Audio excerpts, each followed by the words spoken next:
Hello and welcome to the Contrarians, where we're right and you're wrong.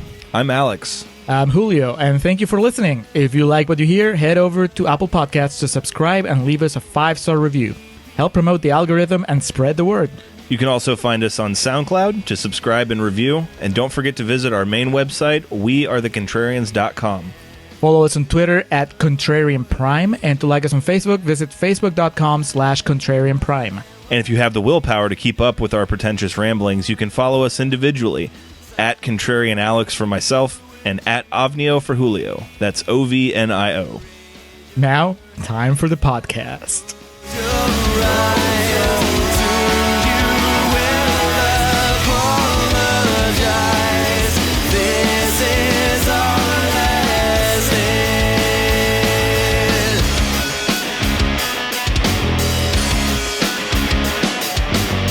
Alright, I am recording for Contrarians Corner for Snowpiercer.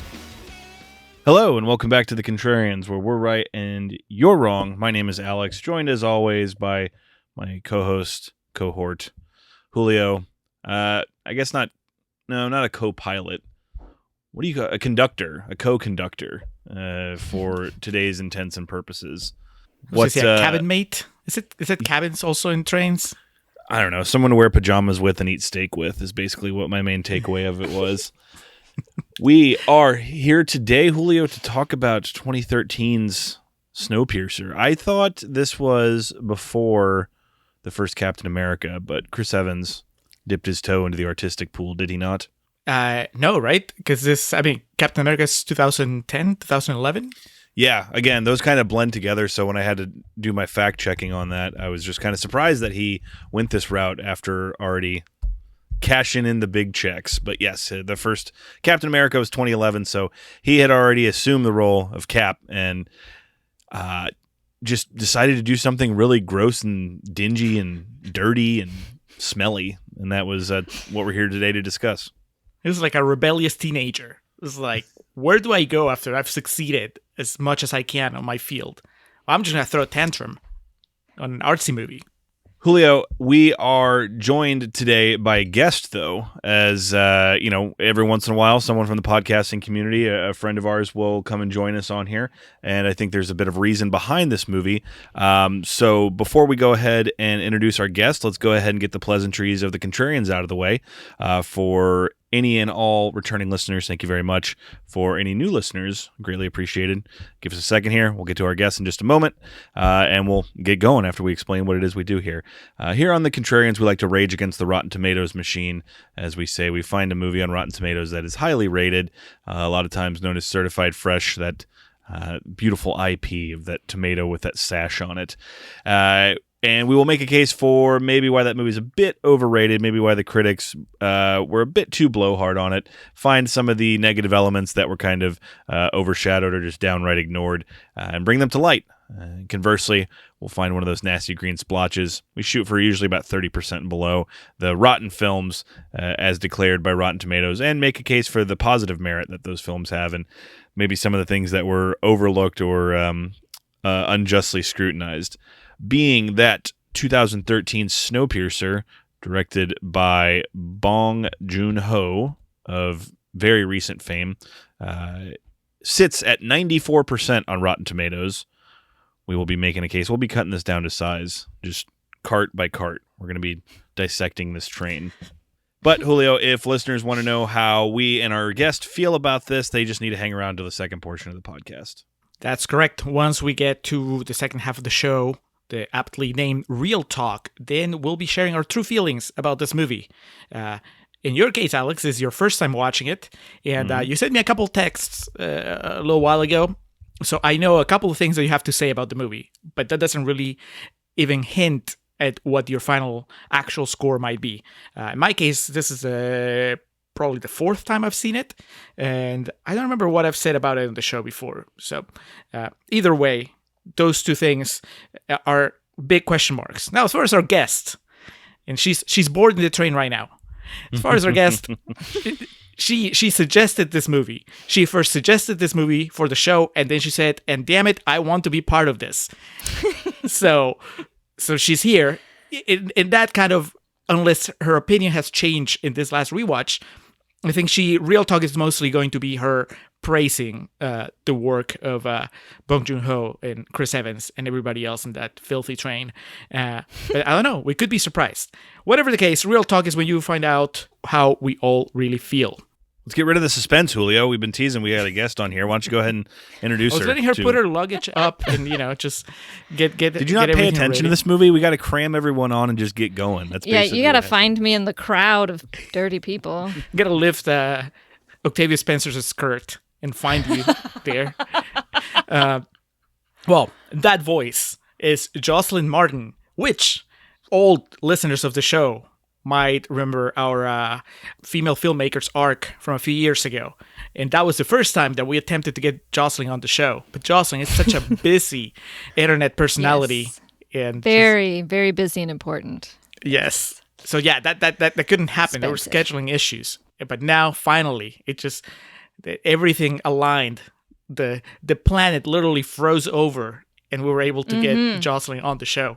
So, so welcome, Jocelyn Martin, famous podcaster. We'll talk about your shows in the second half. But what do you have to say for yourself right now? Nothing except it's a pleasure to be here. I have prepared to talk about Snowpiercer by not showering for a week. And I've been eating only gelatinated cockroaches. And I don't feel great. So I feel like I'm very much in the mood. That's how you get in the zone. Yes. Mm-hmm. Yeah, I'm coming for you there at the front of the train. So watch out.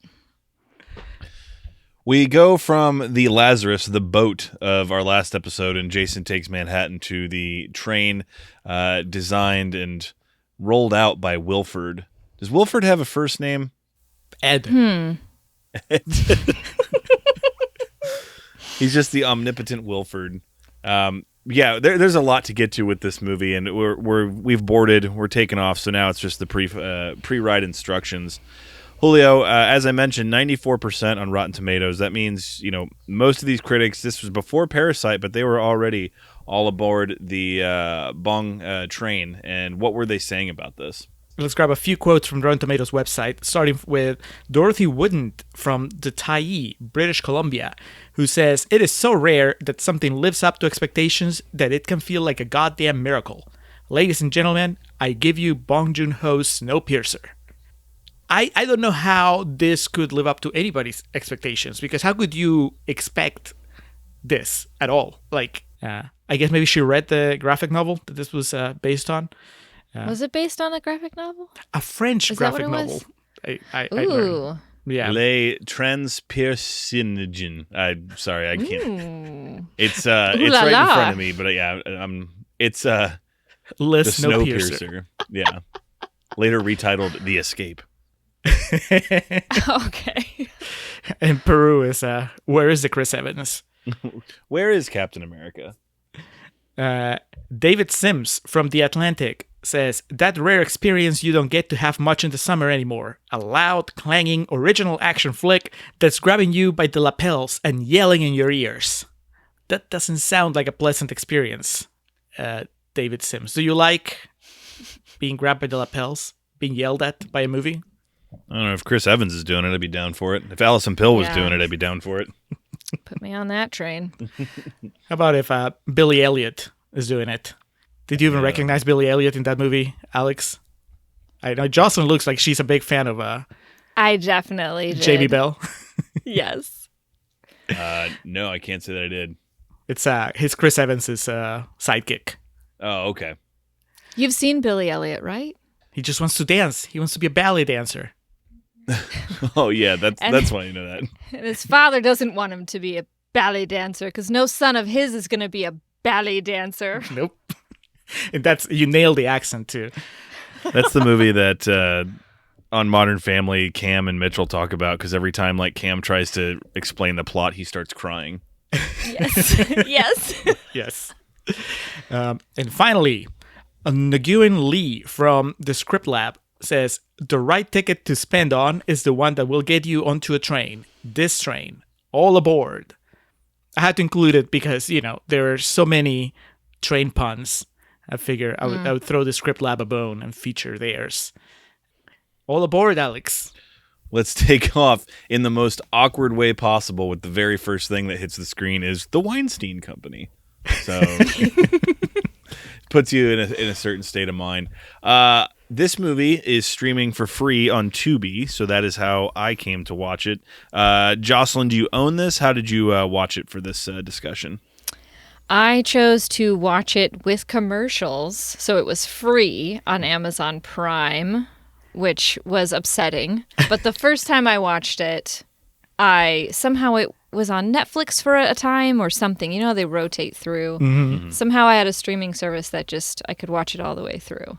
So... Yeah, I saw I had the options of the IMDb through Amazon, that's with commercials, or Tubi, which is also with commercials.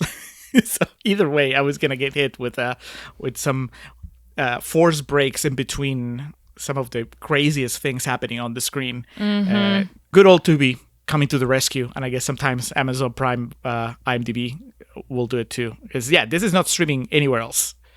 Which is surprising after the 2020 that Bong Joon-ho had.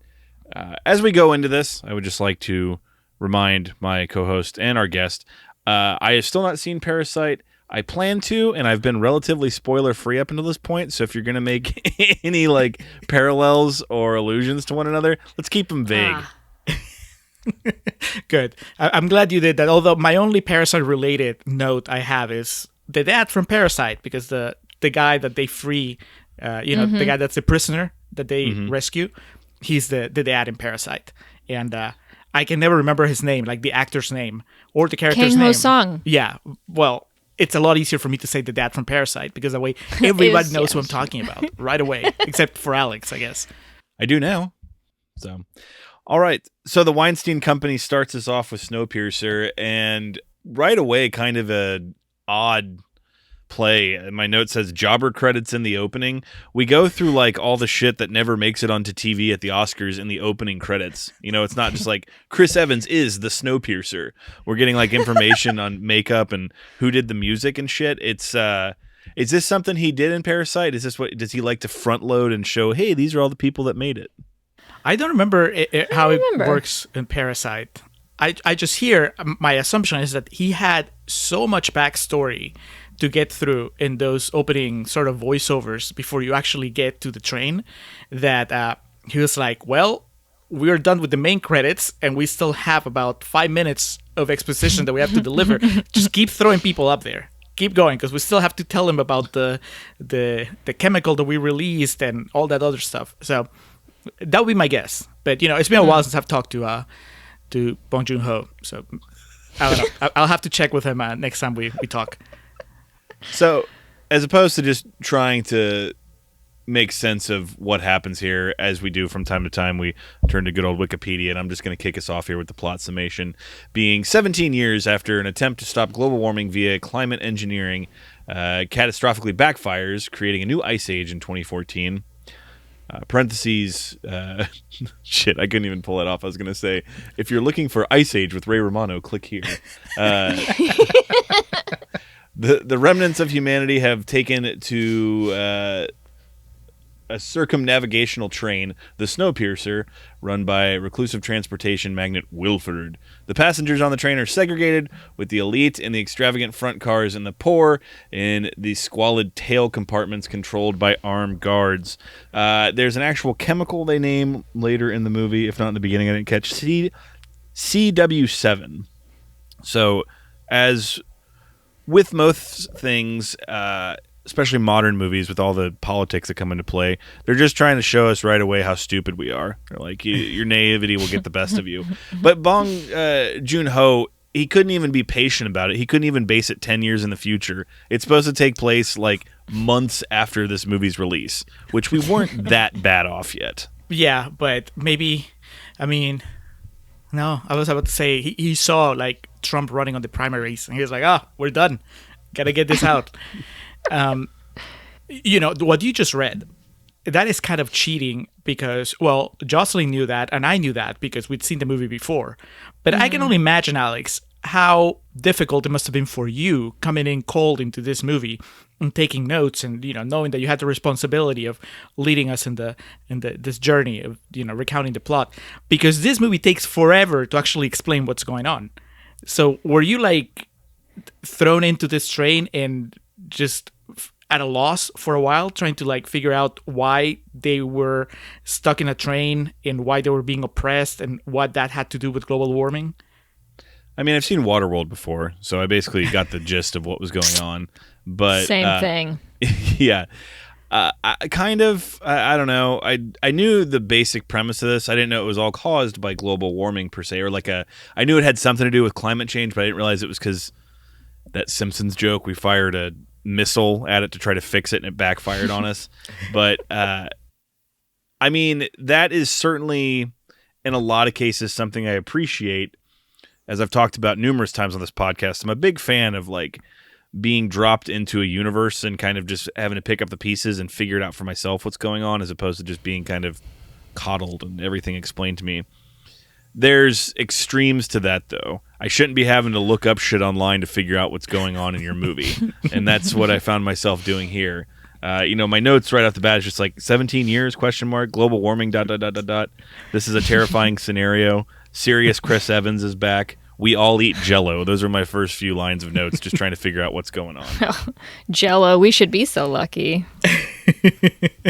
My main note opening here is just that prologue felt like it told me the story of a prequel that I would have preferred watching instead of watching Snowpiercer. I think the story of how humanity manages to completely, absolutely fuck up the planet right before this movie starts, like, I wanted to watch that.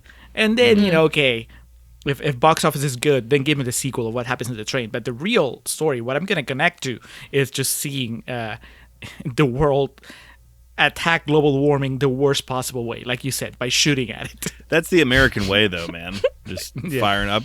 And I understand there's multiple nationalities on this train, but that just reeks of American arrogance. Before you can even really get adjusted, I don't know. Did you guys both see this at the time of release? I did. No. Okay. No. So you saw this later, so I think it's a good measuring stick here between the three of us. But even more so for Julio, because you saw it at the time of release, wasn't it kind of just weird how they just really nonchalantly introduced Octavia Spencer, considering she was coming off of winning an Oscar? They were just kind of like, here she is. I cannot. I like Octavia Spencer. In fact, I love Octavia Spencer. I think that she's such an empathetic actress. But Octavia Spencer action star, it just doesn't work for me. For two reasons. One, because it just, some people you just can't buy as action stars. Like if you put me in Die Hard, you're like, that guy's not going to make it. And Octavia Spencer, she makes it far into this movie.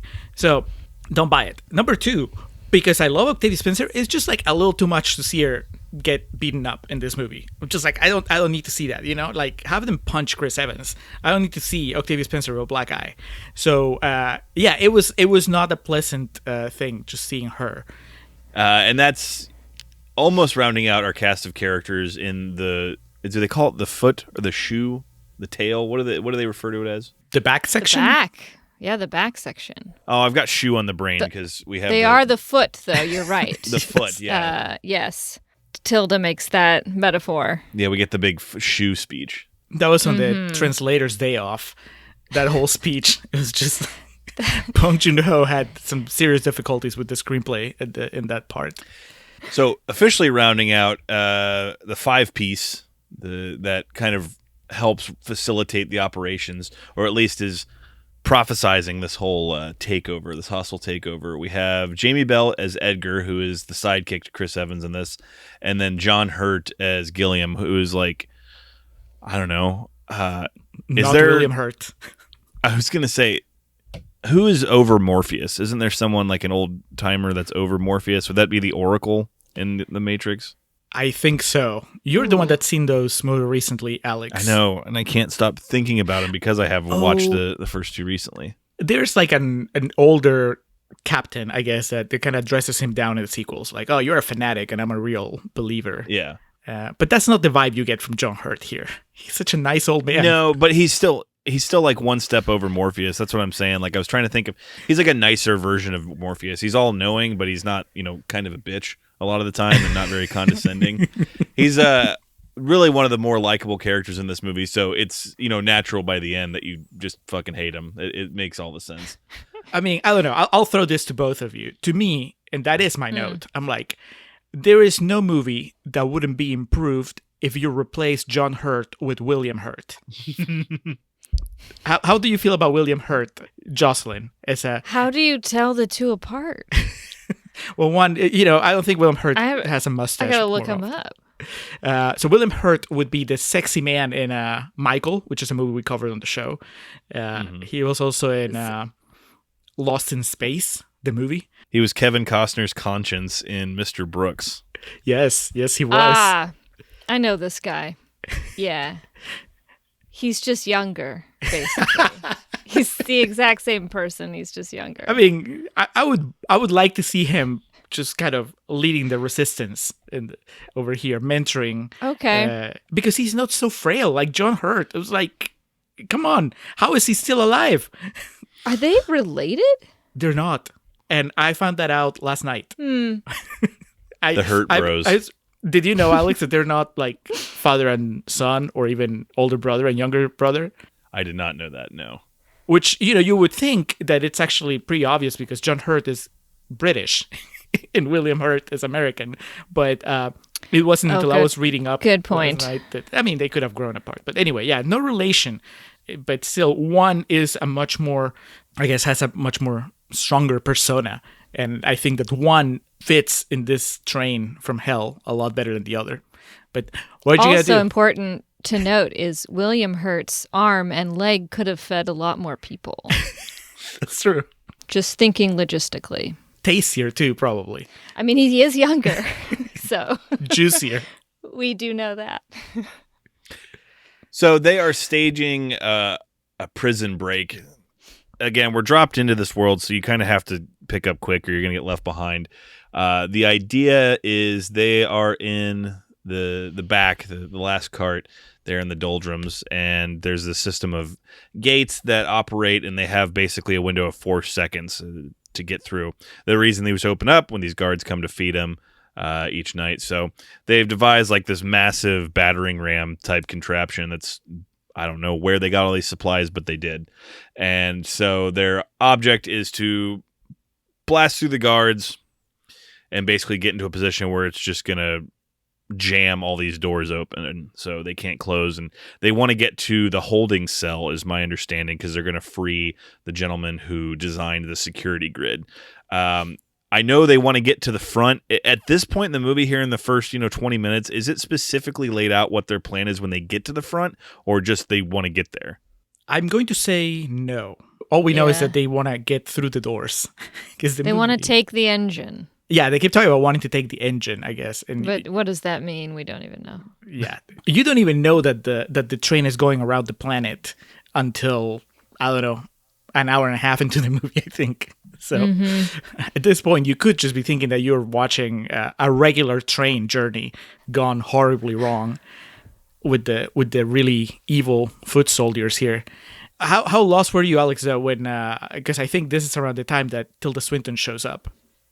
Yes, because what happens is this kind of trollish looking woman comes in and takes two of the children. She just kind of comes and measures them. And this is where I was just like, oh, Jesus, this isn't going to go well.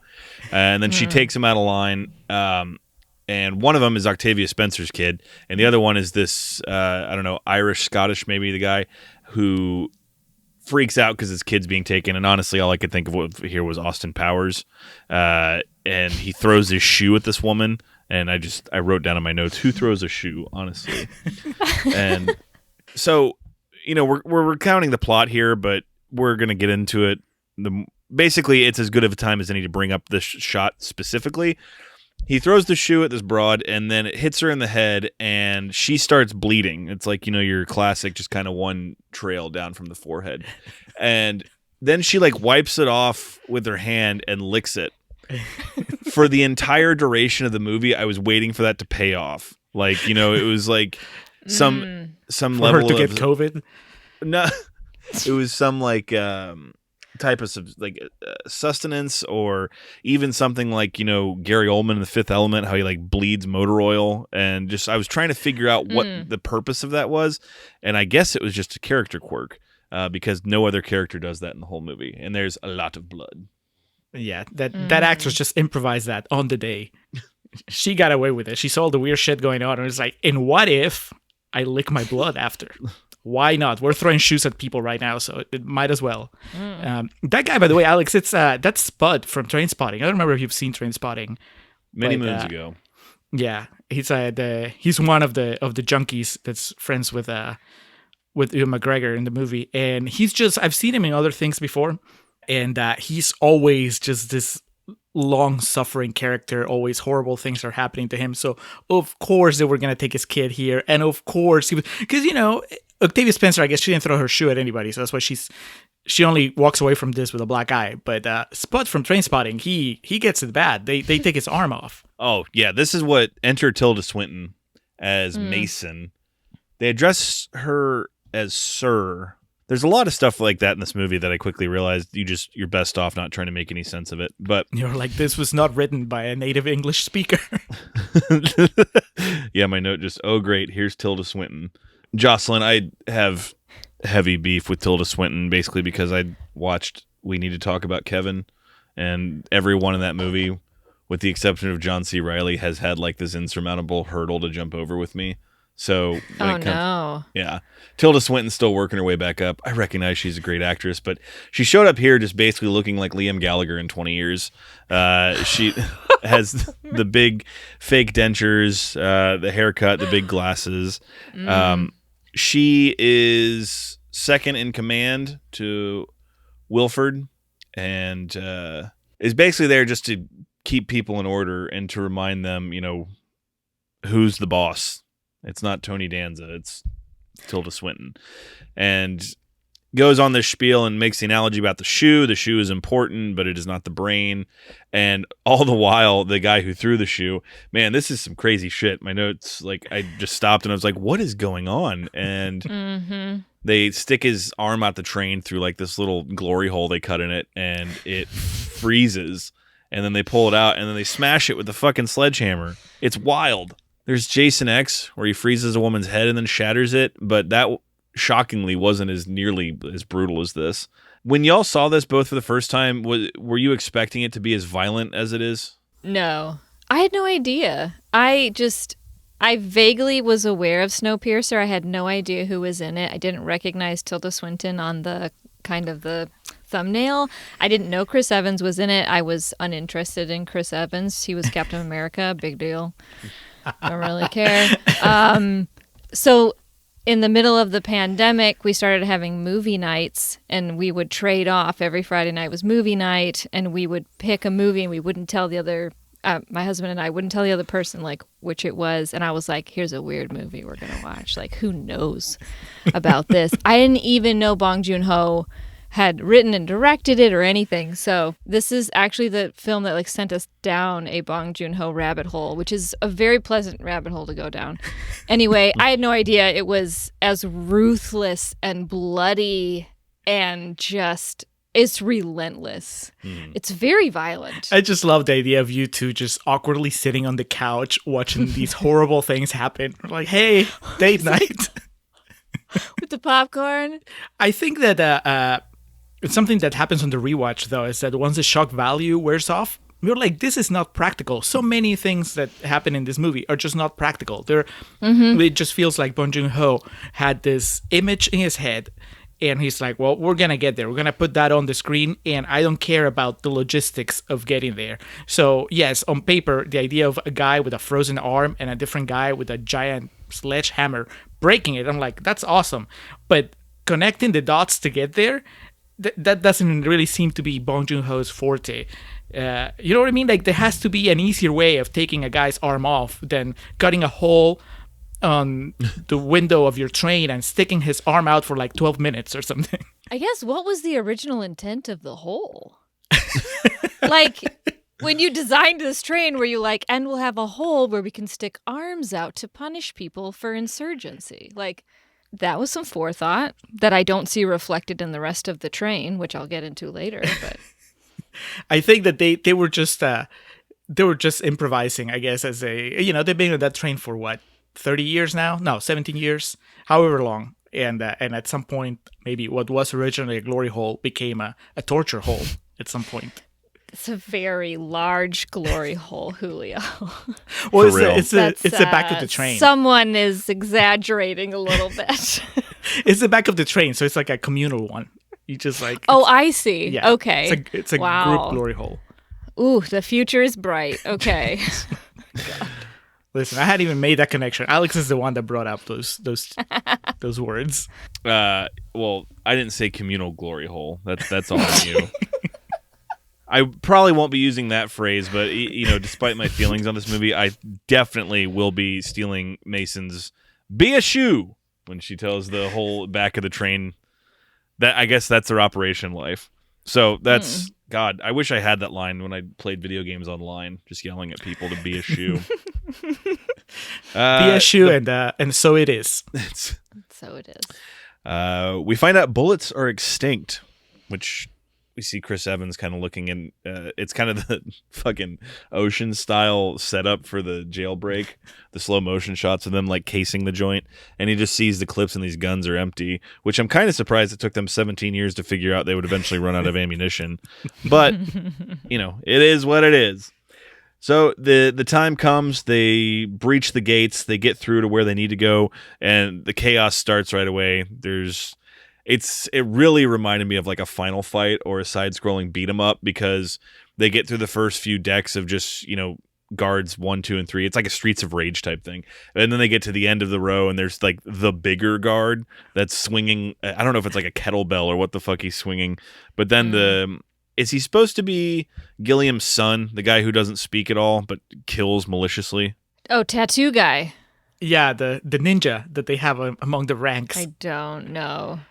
They have a parkour MMA fighter of sorts in this team, and they wait until, I don't know, 30 minutes into the movie to unleash him on the bad guys. Like before that, he's just wasted pushing around John Hurt's wheelchair.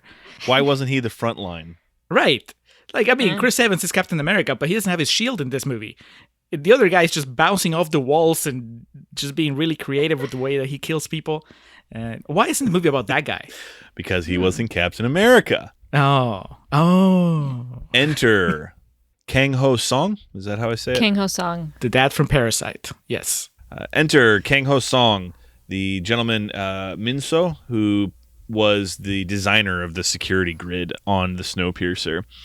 He's like in a cadaver shoot. They pull him out. We find out now that he's an addict of Chronal, and this appears to be the the drug of choice on the Snowpiercer. It's industrial waste that it looks like people just like not even snort it, just kind of breathe it in and hold it up to their nose. But I guess this is the equivalent of detox. It doesn't really explain like if he tried to stage his own mutiny or some shit. He is just locked up there, and then his not even cellmate, just next to him, he opens up the cadaver chute, and I guess it's his daughter. Did they specifically call out that it's his daughter? Yeah, because she calls him dad a couple times. Okay. Yes. And of course, she's the youngest, so she has to be able to like predict the future and see through time, because it wouldn't be a science fiction movie without that character. But only when the plot requires her to, not when the characters could actually use it. It's just like a couple times when it really doesn't amount to anything, and then when Chris Evans and his team could actually use some good like telepathy or whenever she could turn clairvoyance, there you go, whenever they could actually use that, like she could have said, hey, just so you know, don't trust John Hurt, he gives me bad vibes. Nope. It's just useless stuff. So what is the point of introducing this element? I don't like it, Alex. If I wanted an X-Men movie, I would watch an X-Men movie. They enlist him to help them lead their revolt towards the front of the train. He says he'll only do it, for the Chronal, but also that she's going to come along with. And I guess that's the whole thing, because she was probably born an addict, that she is addicted to it as well. So it's on. They're just going to keep hot wiring all these gates they have to go through, all the while just feeding into their drug addiction. This is the first time as the trek kind of begins that we get a shot of dead Earth, and it looks like Ohio. Well, yeah, it just looks kind of like any random city is just frozen over. And, was it Roland Emmerich that directed The Day After Tomorrow? Because he already did this, and it looked a lot better in that movie. I think he had a little more to work with than a $40 million budget, but we've seen it. We've been there. Jay Gyllenhaal, Dennis Quaid, the actress from Phantom of the Opera. Really, why? Why even go there again? He did indeed have a bigger budget. He was gifted $125 million by 20th Century Fox, whereas Mr. Ho had to beg for his meager $40 million that he was given. But the world's frozen. If you're going to show me some post-apocalyptic type shit where we all fuck the earth up, show me something new, man. Show me just like a smoldering crater or I don't know. I don't know what someone could show me at this point, but show me something new. It just seemed kind of silly. Everything's frozen. We get it. It was like Texas a few months ago. There you go.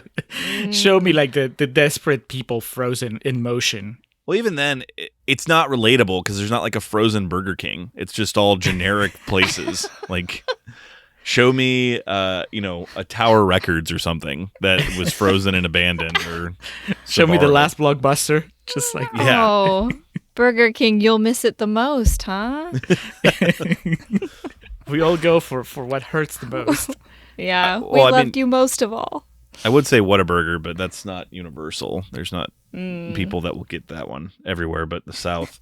All this talk of food is clearly spawned on by the next scene here where they find out what their protein bars are really made of. And is it cockroaches? It just looks like there's some kind of creatures that's just being ground up. And Julio, we covered a movie previously that had a scene very similar to this. And of course, it was none other than Reindeer Games, where there's creatures, monsters in the gelatin, as Isaac Hayes' character says in that. And that's basically what we have here. This is like Soylent Green is people, because it's so not subtle. Here's this giant vat of critters, and then it just shows them being pounded into bars, and then you cut to like people stuffing their face with them. It's ridiculous. Well, except that it's not people, and that's the big letdown. I mean, I don't know about you guys, but when I was watching it, I thought that was a big reveal. I was like, oh, they're about to find out that they've been eating their own, right? It makes sense. It's like, we've seen a lot of people. We've seen people getting taken away. They're turning them into food. The big reveal right now is going to be the black gelatin bars are people. So then they open it and it's bugs. They open the big kettle or whatever. And I mean, yeah, that's gross, but it's not people. So it's not like, imagine, and of course, Bong Joon-ho is just not, he's not bold enough as a filmmaker to do this, but imagine they open the lid and that's where they see like Octavia Spencer's kid or like the guy from Trainspotting's kid. Oh, like, Jesus, dude. That is, God. like a wallop that you won't recover from that. That's when you're like, all right, I yield. Snowpiercer wins. But no, instead it's just bugs. And so, okay, don't go with the kids. That's just too much. But the guy that they take earlier, with the guy that plays the violin, they're like, we only need one. And they take him. And then, they open that lid and there he is. Like his head is just spinning as he's getting turned into black gelatin. Like that is brutal. Bugs, it's just bugs. There are people right now in the world that eat bugs. Yeah.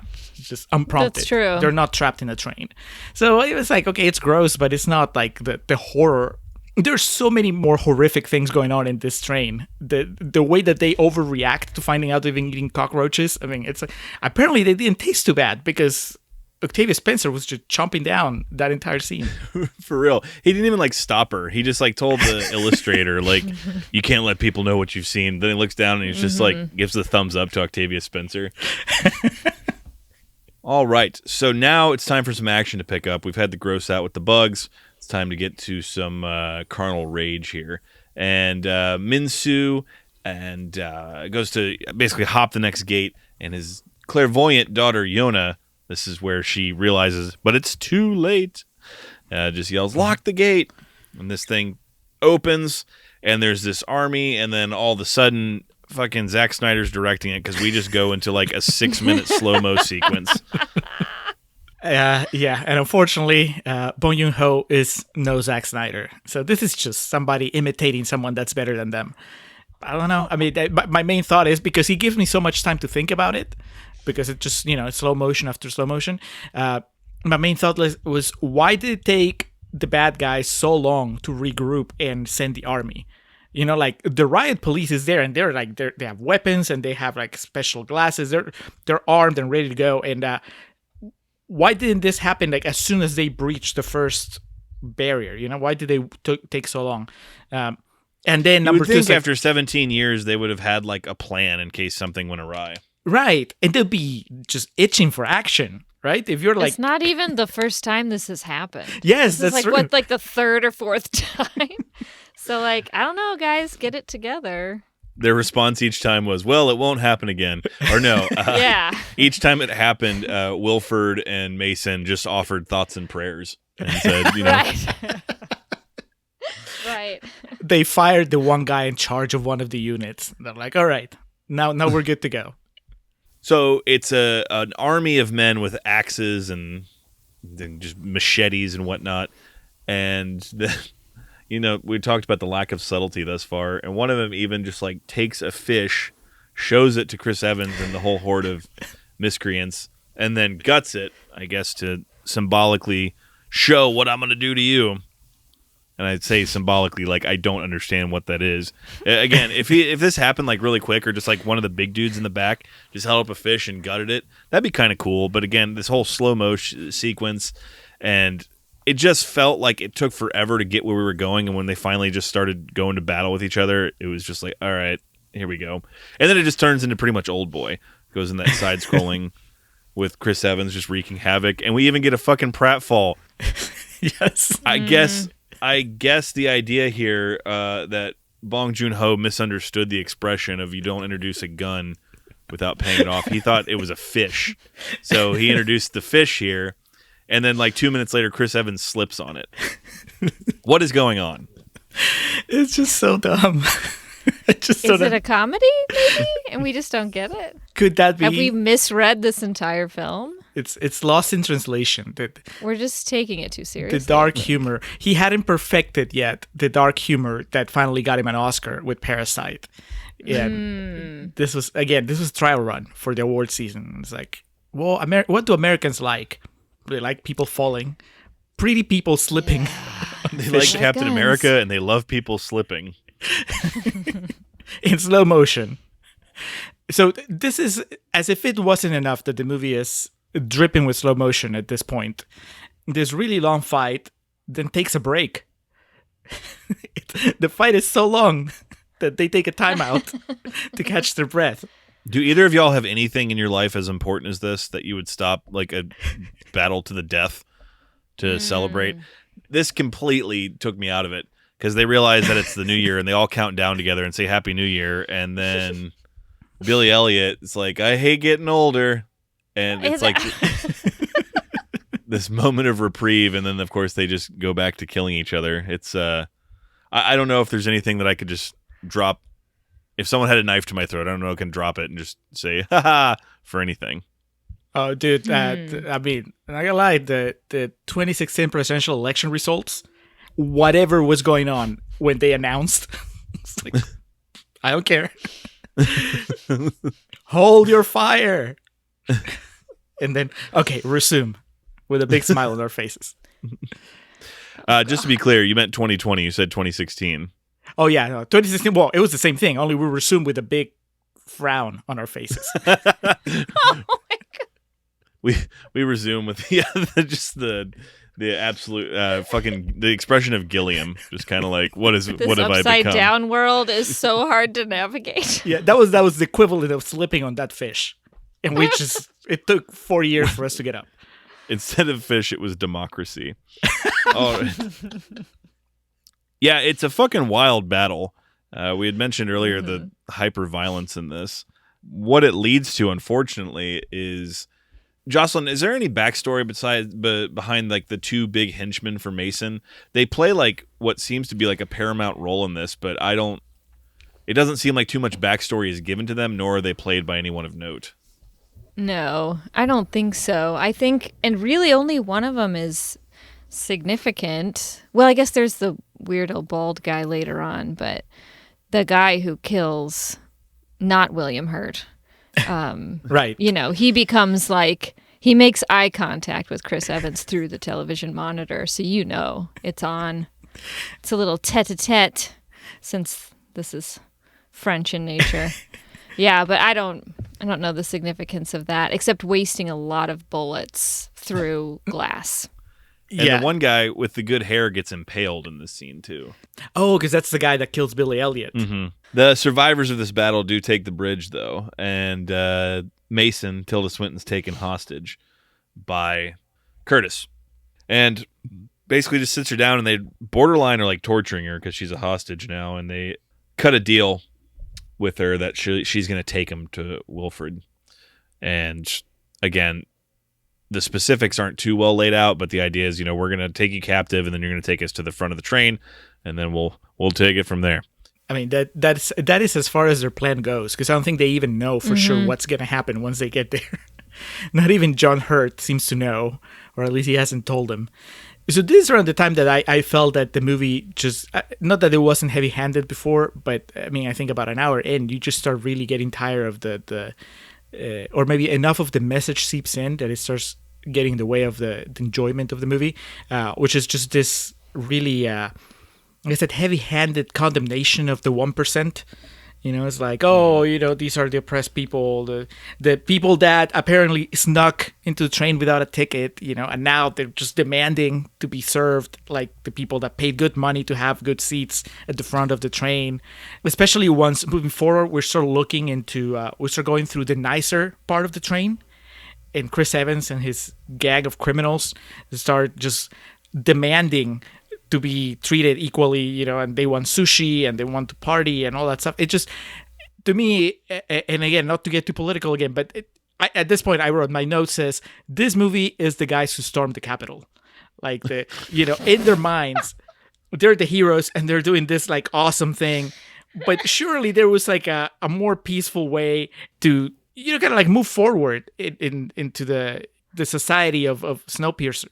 But instead they come in and, because once they get into the fancy part of the train, if they had cell phones, they'd be taking selfies. It's just, it didn't do anything to endear them to me. I don't know. How did you guys feel? I mean, they knew they were going to a nice part of the train and they didn't even bother to dress up or clean themselves or, it's just a general lack of respect, if anything else.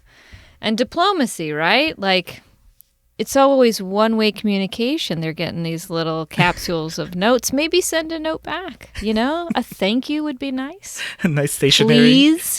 Please take us to the front of the train, I forgot about those notes. Yeah, Chris Evans keeps getting these like little capsuled notes, like they're just coming to him. It's like the world is made for him and we're all watching him on TV. Little emojis cheering him up, encouraging him to keep moving. You're right. I would have liked to see the people from the back of the train kind of try be a little more forward without being violent about trying to mend whatever rift has happened with the people at the front. Maybe next time, don't wait until they come and take your kids away. Just send the kids to the front. Right, yeah, like a gesture of goodwill. Gesture. Yeah, exactly. Yeah. You gotta meet in the middle. We get some insight to like some previous happenings, and we again, they're speaking in very vague, what's the word I'm looking for here? Cryptic tones, and we see a big scar on Chris Evans's arm. That'll come back into play, but he's just talking about, Gilliam tells him he needs to be the leader of the bunch, and tells him, once you get up there, you need to just kill Wilfred, cut out his tongue is, I think, one of the things he tells him to do. So they begin their march towards the front, and like you guys were saying, they don't dress up at all, and then everyone just kind of looks at them like, what are they doing here? And Tilda Swinton is clearly, her hands are bound, and so they're just, no one wants to do anything. I guess it's the whole thing of, white people don't want to cause a stir type thing, and they just kind of see it and they're like, that's none of they're all libertarians because they see it and they say, that's none of my business, it's not my problem. And So they keep marching up. We get through a greenhouse, an aquarium.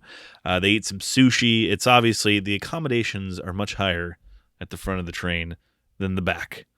And eventually they find their way to elementary school on board, but it's clearly a very selective one because it looks like there's maybe a dozen students in there. Mm-hmm.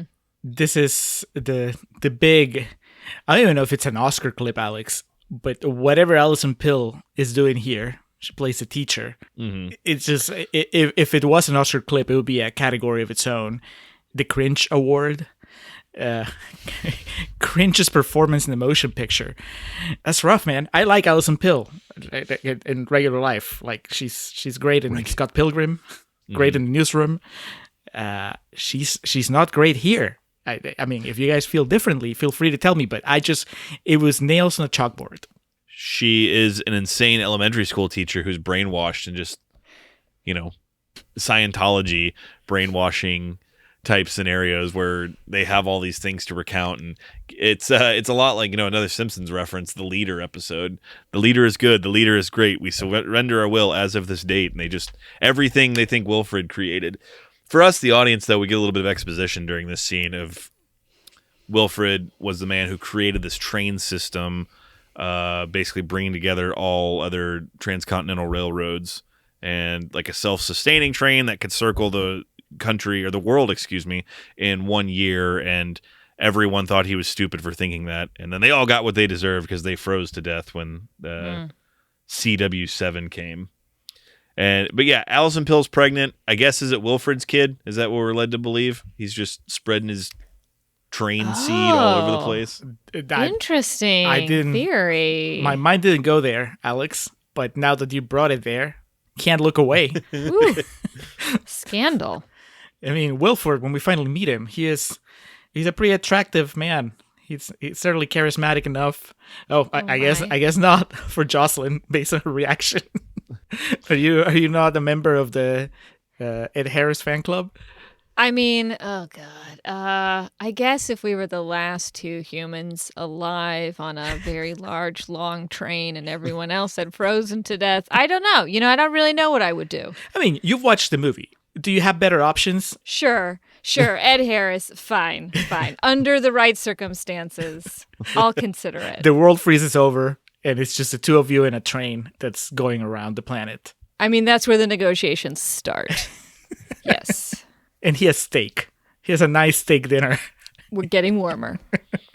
Alison Pill, who I believe is just credited as teacher, then gives us the story of the Revolt of the Seven, which were 7 people that band together, as we kind of mentioned earlier, in one of these famed revolts, and deboarded the train, and they made it what looked to be, I don't know, maybe 500 yards away from the railroad tracks, and just froze in place there. And they still are frozen in time. Min-Soo explains to his daughter during this, he knew one of them who was a woman, an Eskimo, and taught him about all the different types of snow and ice. So keep that in mind. It might come back to pay off later in the movie. I mean, it didn't do her any good in that revolt. Why would you do that? Why would you, that the world froze, you can see through the window that it's still frozen, and you just go out anyway?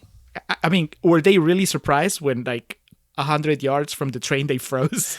This is bullshit. Violence is my next note, as I guess on New Year's, you get eggs. Some people celebrate with black-eyed peas or champagne.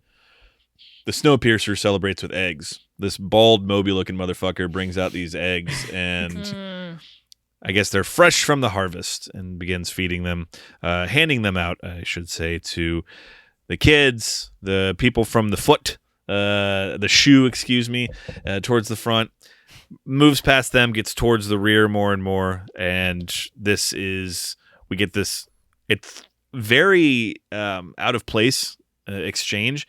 It's really more for an Arnold Schwarzenegger, Sylvester Stallone movie where one of the characters says, "Eggs, I thought these were extinct," and the guy's like, "Well, people think a lot of things are extinct, like this," and pulls out a gun. Back in the classroom, Alison Pill just opens up. The first person she shoots is a homeboy from Trainspotting, right? Shoots him right between the eyes. of course he was going to be the first one to die. Actually, no. He outlived Jamie Bell. So he's moving up in the world, I guess, by the time Snowpiercer came out. So Allison Pill's opening fire. She ends up getting it from our silent parkour killer who just fucking hurls this knife right into her throat. It's crazy. This whole sequence was the polar opposite of the bridge battle because, it took forever to get going with that, and then this just comes out of nowhere. Unfortunately, a lot of people in the rear of the train are just getting killed maliciously during this. This is part of their population control.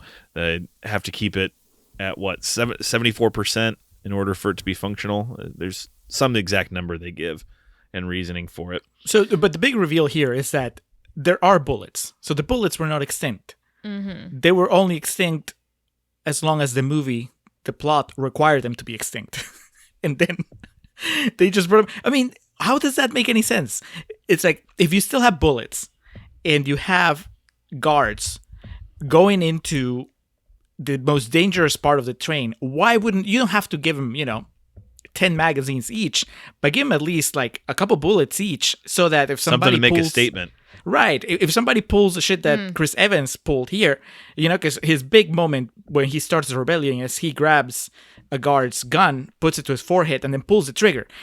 If that gun had been loaded with only like one bullet, that's it. They wouldn't have to worry about that. But instead, they sent them with toy guns when they have the means. Is it really that they don't trust their soldiers to get trigger happy and start shooting if they actually had bullets? I mean, I don't know. It's just, again, the movie sacrificing logic, common sense for this cool reveal of like, oh, they had bullets all along. I'm less disturbed by the appearance of bullets out of thin air than I am about the appearance of many, many, many eggs out of nowhere. We went through every train car. I saw no chickens. I heard no chickens. Where'd you get the eggs? Yeah, and we go through the rest of the carts too, and we don't see them anywhere along the way. Yeah. Something's up here. Maybe there's a special, holes. there's like a little thing on the side. Like there's like a side wagon that is, no, that can't be it, because we see, at some point we go outside the train and we see the whole thing and it's just one after the other. So, I don't know. Synthetic eggs, maybe. They're just made of bugs. They just look prettier. Oh, God. Whatever the case, Tilda Swinton meets her end here. Mason gets shot in the face by Curtis. He tried to follow her as long as he could, but she picked up a gun, and their buddy had died here, and enough was enough. So there's just a path of destruction left behind them. Well, I think the bald guy, he kills John Hurt, right? I think that's what sends Chris Evans over the edge. Pushes Curtis over the edge, correct. Because then, my next note is here is Henchman B begins hunting. As they move forward, he eventually is able to find them in like a spa cart. And this is where he takes out Octavia Spencer, man. She didn't even make it till the end. And he kills someone else, too, in this sequence. A ninja guy? Tattoo guy. Yeah. With like the Upham death from Saving Private Ryan, which is really sad. Yeah, it was very weird because, again, like we've said, this guy is, I mean, no disrespect to the actor, but like he's a nobody. And again, he's surrounded by stars. It's like he single-handedly manages to put down Chris Evans, Octavia Spencer, the ninja guy, and even the dad from Parasite. Like it takes 4 of them plus his daughter. So 5 of them to apparently kill this guy, and then even then later he picks up again. So, but they don't even check. So they finally, like the triple team effort, they overtake Henchman B and stab him in the side, and then kind of just choke him with a bar. Does Min Soo, and then they just kind of assume he's dead, which is always smart in a situation like this. They don't make sure. So they keep moving forward. What's my next note here? How many fucking carts are on this train? They just, it's like endless. It's the fucking clown pulling the ribbon out of his mouth. It just keeps going and going. And they eventually, I would think like the club carts would be more in the middle. I would expect the greenhouse and aquarium to be closer to like where the elite are. But I would expect there to be a club kind of where, the rubber meets the road with the lower tiers and, some of the higher class folks mingle. But Why are there drug raves happening within yards of the one thing that keeps everyone alive? Well, more Hubris. concerningly, why are these drug raves happening? Because conceivably, the army would have had to walk through the rave to get to the middle of the train to battle the people from the shoe. But, we live in a country where no one took coronavirus seriously, so that makes sense.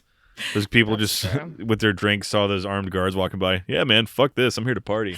They'll take care of it. I'm here on spring break. Yeah. But at the same time, why is the movie demonizing these people who are just having a good time? I mean, I'm sorry, they paid whatever the ticket price was to get up there and enjoy the facilities.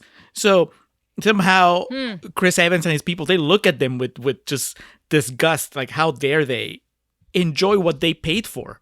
I mean, I'm sorry. I'm sorry that you couldn't afford to be like in the fancy part of the train, but that doesn't mean that these people are the bad guys. Yeah. Again, how about you just sit down, grab a beer, sit down with them, and just talk?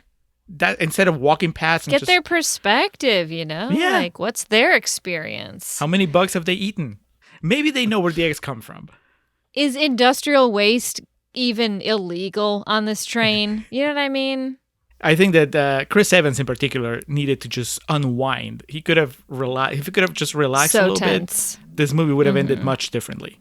So, junkies going to be junkies. We have Minsu and his daughter just collecting all of the chronal that they can as they wander through this club.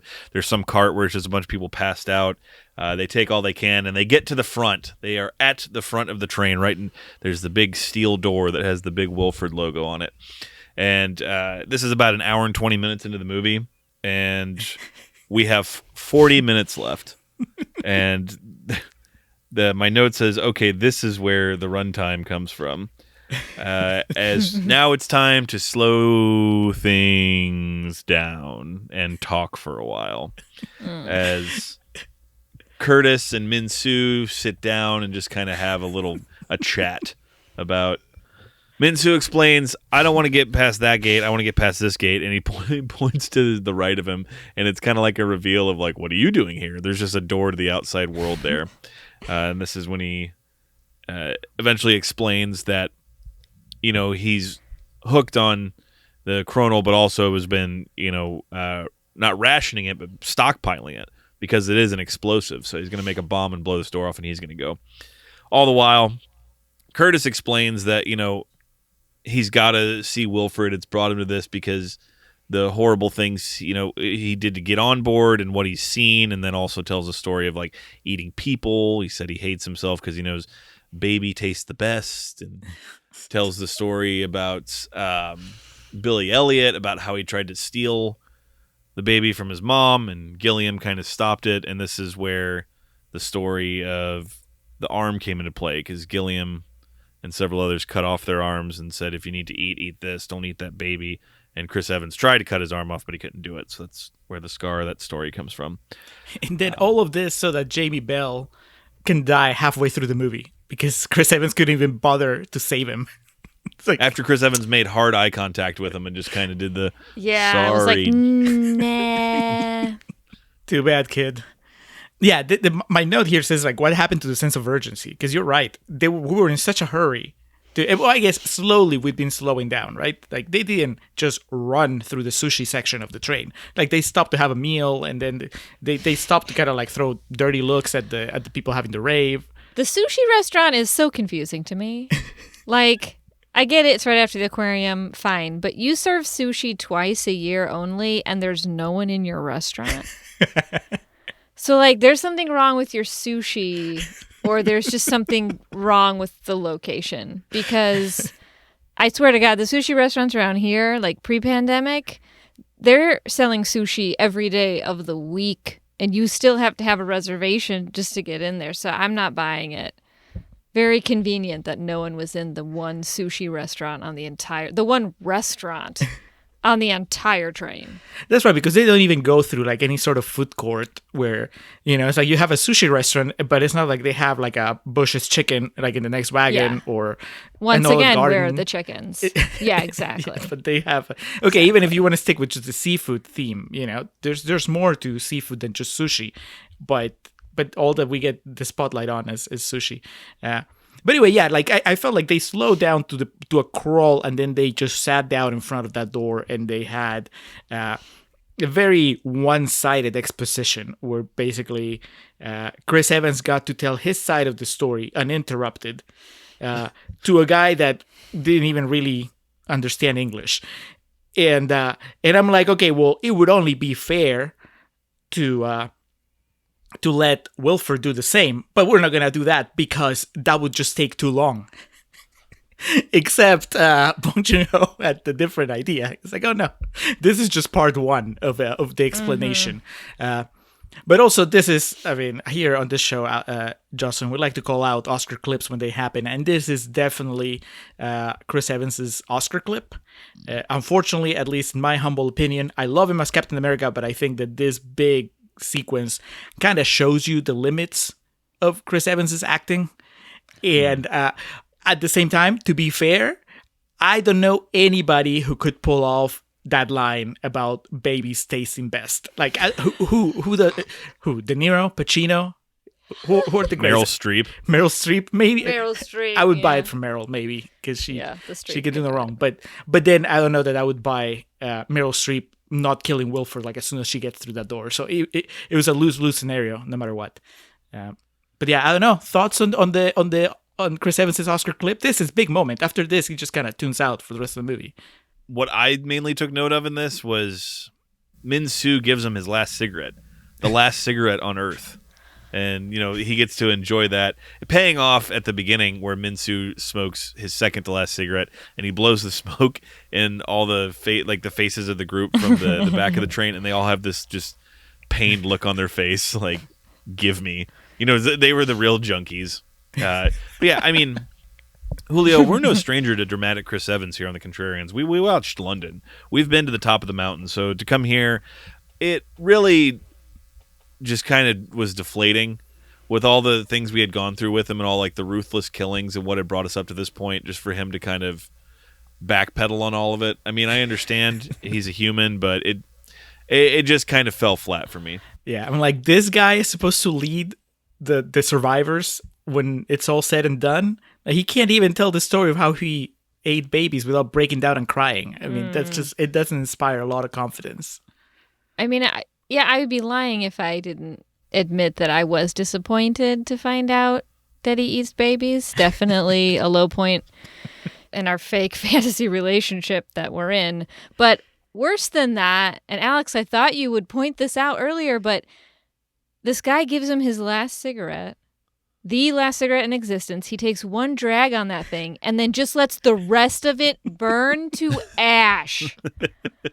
Who does that? Someone who eats babies, that's who does that. Guy's out of his mind. He deserves everything that's coming to him. So Min-soo explains he's going to make a bomb. The metal gate that separates the front of the train from everybody opens. That woman from the beginning that robbed the children or stole the children away from the back of the train appears. She shoots Min-soo. He just kind of falls down, and then she leads Chris Evans, Curtis, into the conductor's port, the front of the train, the head of the train, and it's basically the Truman Show because it's Ed Harris saying, "I know who you are, Curtis. I watched you take your first steps. It was a great episode," and just kind of goes on and rambles about being God and controlling the train. And the Truman Show is a great movie, so I have no issue with it being just a carbon copy of it. But they could have gotten there a lot quicker. But also, it's just such lazy casting.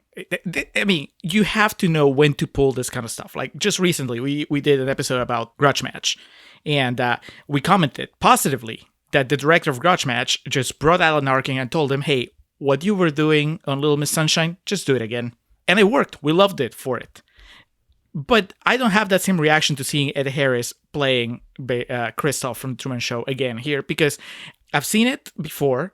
I've seen it in a better movie, and you're not really bringing anything new. Instead, you're making me think of just such a lost opportunity. Like, they build him up so much, like you hear about Wilford through the entire movie, and I didn't know it was Ed Harris the first time I watched it. I don't know if you guys knew. And so in my mind, I'm like, who is going to be Wilford? Who are they casting for Wilford? And it's just like the most obvious choice. It was like, if you have The Truman Show in my head, then just put Jim Carrey as Wilford. Man, can you imagine that climatic discussion? Jim Carrey talking to Chris Evans, just gesticulating, or even crazier, like Jim Carrey trying to be like really serious and not making faces. Or you want to go like completely like meta, just have Wilford Brimley be Wilford, the guy from the Oats commercials. I think he's passed away too. But back then maybe he was still alive. That's still, that's like, oh, that Wilford. It just doesn't work for me. It was such the last big reveal from the movie completely fell flat for me. I love Ed Harris, but yeah, it was. I agree. Yes. I mean, if you love Ed Harris, that's fortunate, because then you'll love every character he plays, because they're all the same. I mean, this is the same guy from Truman Show. Yes, it's the same guy from Westworld. It's the same guy. Consistency. Not a problem for him. Ed Harris is not an actor. Ed Harris is Ed Harris. But this is where he pulls out the steak. Yeah. Yeah, he's in his pajamas. He makes the steak. He's in the engine. I guess that's where he lives. He operates the moon. And just explains all this bullshit we don't need to hear about, the reason we're here and, the purpose of the front and the back. He finally fucking gets to the whole point of it, and that's him and Gilliam were working together the entire time. That's how he knows who Curtis is, and he's been keeping tabs on him. And, Gilliam always told him about him. So he wants Curtis to take over. He wants him to be the new conductor, or I guess the pilot, however fucking Ed Harris views himself in this movie. And we find out that Ed Harris Wilford was the one sending all these messages to Curtis. And again, it wasn't like they were these prophetic, love letters. It was like earth, wind, fire, soul. It was, with our powers combined, we are Captain Planet. I mean, talk about taking the longest, more twisted possible way to your destination. Why not just send Chris Evans a job offer? Instead, you stage this fake revolution in order. And I understand that part of his plan was like, well, people need to die. And it's a lot more effective, I guess, if they die thinking that they're, struggling for something. But you could have made things a lot easier on yourself if you let Chris Evans in on it. And maybe it doesn't have to be Chris Evans. Get Jamie Bell to do it. Get somebody that would be completely cool with this. It's like, why would you stage this really elaborate production and pin its success on a guy that could go either way when you finally tell him, hey, do you want to take over? Because I'm getting old. That's crazy. It just, again, it doesn't make sense. Yeah, it gave you like the opportunity to shoot a movie in a really cool way, but nothing makes sense. So I reject this notion, and I completely disconnect from the movie once this final reveal happens. The action is still afoot as Min-Soo is like having to keep off all the ravers, I guess, that want their drugs back. But then we see that the henchman's reawoken. He's back again. He storms his way into the front, and then it kind of, I guess it turns into a fight. It cuts away, and then it cuts back, and then Min-Soo snaps his neck. So who knows what the fuck's going on? But he's having his daughter all the while craft the bomb. Everyone is scrambling at this point, and obviously their goal is to get all the chronal. They basically make a fucking C4 bomb out of it and strap it to the door, and they're going to blow it up. But why? He thinks they can survive the climate now. They can survive the conditions. Min-Soo believes that Earth is inhabitable now because over the past 10 years, every year they pass a plane that crashed, and more of it becomes visible every year. All right, man. Take it to Fox News. He doesn't need a mask. He doesn't need a vaccine. He just needs to step out there.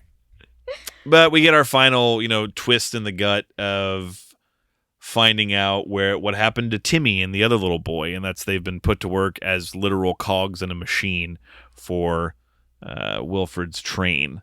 And this is kind of where Chris Evans, I believe in his mind, vindicates himself as he literally loses his arm in saving this little boy. And they blow the hatch. And when we get a comedic line as they blow it up where Ed Harris just goes, "Nice," and then it just blows up. And then, guys, I presume both have seen this more than once and know more about it than me. Did Min-Soo and Curtis die in the explosion? Is that what we're supposed to believe? Yes. They have to. There's no way that they... They're shielding the daughter and the little boy, and that's how they survive. They're like, we're not going to let you die a quick death in the explosion. Instead, we're going to let you slowly freeze to death once the train has derailed. And be eaten by a polar bear. Yes. Instead of another human being. There's dignity in that. Yeah. God bless that whole notion that the polar bear is like this. It is like a beautiful animal, but it's one of the most vicious killers that exists in wilderness. And so they go outside the train, and Earth it is breathable. They make it out and they can walk around because this train crashes. There is no more Snowpiercer. And that's kind of the thing of what are these kids going to do? I mean, where do they go from here? But all we know is they've made it. And they see the polar bear, and my last note in all caps is "Nature is healing," and that's. Aww. But was it worth it? That's the word, because they basically killed humanity. We've led to believe, and based on everything that we've seen, I think this is the case. Every survivor was in that train. And these two are the only survivors after they detonate the bomb. So everybody else is dead. And now you have two kids who have never even stepped foot in the real world before the apocalypse came. So they have no idea how everything works out there. And they're just in the wilderness. I mean, they're not freezing to death right now, but in a few hours, once it gets darker, assuming that even if they manage to escape the polar bear, they're just going to freeze anyway. I mean, they're not going to turn into a popsicle, but they're going to get pneumonia and they die. So what was the point? I mean, is this one of those things of but at least I proved that I was right? I brought down all of society, but at least, you see, I was right. It just felt so selfish, but the movie celebrates it. Look at nature. And instead it's just wow. Look at what a group of fanatics did to the last surviving bastion of humanity. It's just depressing. I got kind of caught up in the mechanics of how are they exiting this train that they've lived on their whole life that was hurtling at some ungodly speed and the motion of the train the whole time, and then got on solid ground and weren't falling over. What does that do to your inner ear equilibrium? They can't just get off this ride and walk in a straight line. I don't think it works that way. How are they not just either throwing up or curled in a fetal position right after? Yes. Because yes. everything they knew was gone. One of my biggest beefs with this film is that there's a complete lack of representation for all of us who enjoy motion sickness. On anything that moves. I'm talking people like me who steal the barf bags from planes so I can put them in every purse I have, because you just never know when you're going to get in somebody else's car and they drive weird and now you're throwing up in their back seat. But just no talk about that at all. There had to be at least one person on that train throwing up their entire life just because. Octavia Spencer could have been that. We just needed a couple times of her. Could have gotten some more depth there, yeah. And then the coolest thing is that last shot of the polar bear, they just smash cut to black to start the credits, but the snow's still coming down. I don't know if either of y'all noticed that, but I think that is very cool, and that is a positive way that I can end this dissection of this action sci-fi thriller about segregation comedy and class warfare. Yeah, with the comedic performance from Ed Harris. All right, crew, let's move it back to the shoe for some real talk. Mr. Wilford knew that CW7 would freeze the world. So what did the prophetic Mr. Wilford invent to protect the chosen from that calamity? Rumble, rumble, rattle, rattle.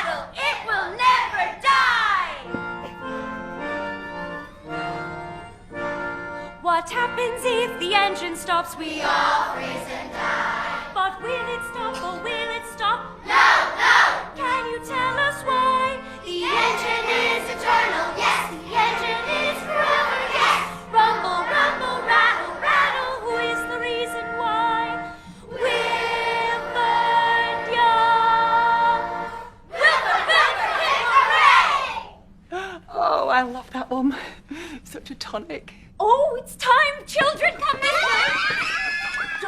And we are back. But before we get into real talk, it's time for PP, our patron pitch. This is where we tell our patrons what is going to be up on our patron channel, and we also let non-patrons know what they're missing out on. This time around, in addition to the usual stuff like the deleted clips that didn't make it into the episode, and the special bonus episodes that are just for patrons, like our upcoming Little Women 2019 episode. Thank you, Chaz. We'll also have new content on Contrarians After Hours. That's the special patron show where we tell you about other stuff that we've been watching, playing, reading, experiencing. Alex, what are you bringing to After Hours this time? Well, we decided we're going to do a bonus episode on natural selection, correct, for our patrons? Yes, that's right. Okay. Man, I'm throwing the ball at you when I actually have it written here on my phone. It says Natural Selection / Ozark. Okay. So, yeah, we'll save the discussion. I talked about that last time, but we'll have a full fleshed out discussion between you and I. What I'm bringing to the table is just good mythical morning and Storage Wars and just the joy of bingeable television that is not challenging and very easy to consume, and why that's important right now. Just kind of my whole thesis on that. So Why that's healthy. I don't know if it's healthy, but it's what's needed right now. Well, I'm sure health is debatable, but there's like so many movies that I need to watch that I still don't, but I'm just like, nope, I'll just watch this episode of Storage Wars instead because it's so much easier and non-challenging to consume. It's like the Marvel of television. How dare you? Even though I appreciate the Chris Evans connection, but no. Yeah. I would put the MCU a step above, at least, Storage Wars. Storage Wars, give me Infinity Wars. On my end, like you said, I watched Natural Selection. You finally got me to do it, Alex. And Yep. and I have thoughts. Those thoughts will be shared, contrasted against yours. And then I also finished season 3 of Ozark, which has been this sort of year-long goal, at least, for the Contrarians, where you're like, you need to watch Ozark, and then I finally got to the end. We are on the same spot. We're caught up, Alex, you and I. So we're going to talk a little bit about Ozark. Mainly, I want to compare the cast of Ozark against the cast of Breaking Bad. I think that there's a lot of parallels, and maybe we'll be able to answer the question, who would win in a fight, Marty or Walt? Check out our Patreon channel to find out. That's patreon.com/Contrarian Prime. You can check out our 4 tiers there, decide if you want to contribute and how much. Yes, $1, $3, $5, $10. The more you give, the more you get. You can even tell us what to watch and demand that we give our thoughts to you on it. Candy ain't cheap these days, so skip the Butterfinger and give us $1. And we'll appreciate it. We love all of our contributing patrons, and as I've started to say, we're taking applications and we welcome new ones. So if you haven't already, go ahead and check it out. But fear not, we'll always provide you with these wonderful numerical episodes free of charge. But if you want to know what doesn't make these episodes, you know where to go. So patron pitch is out of the way. It's time to I don't know what would you call this special wagon in the Snowpiercer where things get real. The truth piercer? The real piercer? Yeah, I don't know. The Wilford? The Wilford? Wilford's cabin? We made it to the engine. It's time to drop the facade and just explain how we really feel. Share how we really feel about this movie, this Snowpiercer movie. Alex, take us into real talk. All right. So Snowpiercer, which looks like it premiered on July 29th of 2013 in Times Square. It was released in South Korea on August 1st of 2013. Of course, directed by now famed director Bong Joon-ho, written by him as well as Kelly Masterson. And as we mentioned in Contrarians Corner, based on Les Transpercendus by Jacques Loeb, Benjamin Legrand and Jean-Marc Rocher. It looks like this was a graphic novel from the 1980s. It translates as Ed Harris's Train. That's the English translation. Budget, I mentioned, of $40 million. Box office return of a little under $90 million, which is good, all things considered. Seems like every few years we have a movie like this that's some crazy, wild, out there type film that has like an A-list cast. But very well received. As we mentioned, 94% on Rotten Tomatoes. Was an awards darling of sorts on, kind of the more art house type awards. You didn't see Snowpiercer getting any Oscar or Golden Globe nominations, but definitely cleaned up in their respective markets. Starring Chris Evans, it is quite the interesting movie. I wanted to start with asking why this was chosen. I believe, Jocelyn, this was your request. I insisted. So just up front and early, do you like this movie or do you dislike this movie? I love this movie. I had like some concept of it being an actual thing, but again, like I didn't know who was in it. I couldn't remember why it was or whether it was good or not. I had no idea. I didn't look anything up. I just picked it for a movie night. I'm starved for content. It's like peak pandemic time. This would have been like mid 2020. And I was like, you know what, we're watching this movie. And I had hardly even a concept that it was all taking place on a train. I didn't know. It just looked weird enough for me at that time. And we watched it and I was like, holy shit, how have I never seen this movie? I think I went on in some group chat that I was in at the time, I think with like other people at work. And I was like, if any of you have seen Snowpiercer and you didn't tell me about this film, then shame on you. Like, who keeps this to themselves? I really, really like this movie, like a lot. It scratched some weird itches I didn't know I had. That says a lot about you. If Snowpiercer it scratches I know. some itches. Yeah. Yeah, she's a little weird. Well, yeah. But it wasn't even the Chris Evans factor, right? No. Because I'm honest when I say, like, Chris Evans as Captain America, or really anything else that he's done, Knives Out was the closest he's ever gotten to being interesting to me, or even attractive. Like, one of my friends is, like, diehard Chris Evans, like, he's the hottest guy in the world. And I was just like, he looks normal to me, like, just an average guy. For some reason, like, I know there's something wrong with me because, like, you take Captain America, no interest, and you put him in a train and dirty him up and feed him babies, and I'm like, hello Mr. Evans. It's a pleasure to meet you. You just like him to be morally compromised. I think so. This happened to me also. Who's the guy who plays Superman? Henry Cavill. The newest Henry Cavill. Not interested in him as Superman. I just thought he's just kind of a cookie cutter looking guy. Put him in a gray wig and give him yellow eyes. Oh my God. I'm suddenly very interested. So I don't know what's wrong with me, but yeah. That's right. At least you sort of have a type, which is just the opposite of what society considers. I guess so. the standard Hollywood leading man. I'm not sure where that came from, but yeah, no, this was very like, I didn't know I wanted Mad Max on a train. And this was very much that. I didn't know I needed in my life Tilda Swinton wearing Steve Buscemi's teeth, but like I did need that. Yeah, it's just I love it. I love this movie so much. Yeah, the teeth are pretty wild when she takes them out at the one part and has like the massive overbite. Yeah, I remember hearing about this when it came out. Julio, you saw it around release time, correct? Yes, I also didn't have much of an idea of what I was getting into. I don't think I'd even seen a trailer. I just know it was one of the things where like, okay, well, we're going to the movies. What are we watching? What seems good? And I mean, I am a much bigger Chris Evans fan now than I was back then.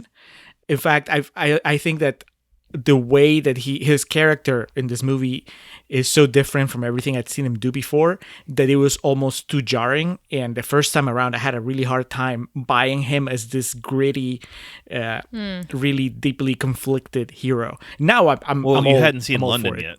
That's true. I hadn't seen London, so I was too cookie cutter. You need to watch London someday. I'm looking it up now. You need to subject your husband to that movie because it's not.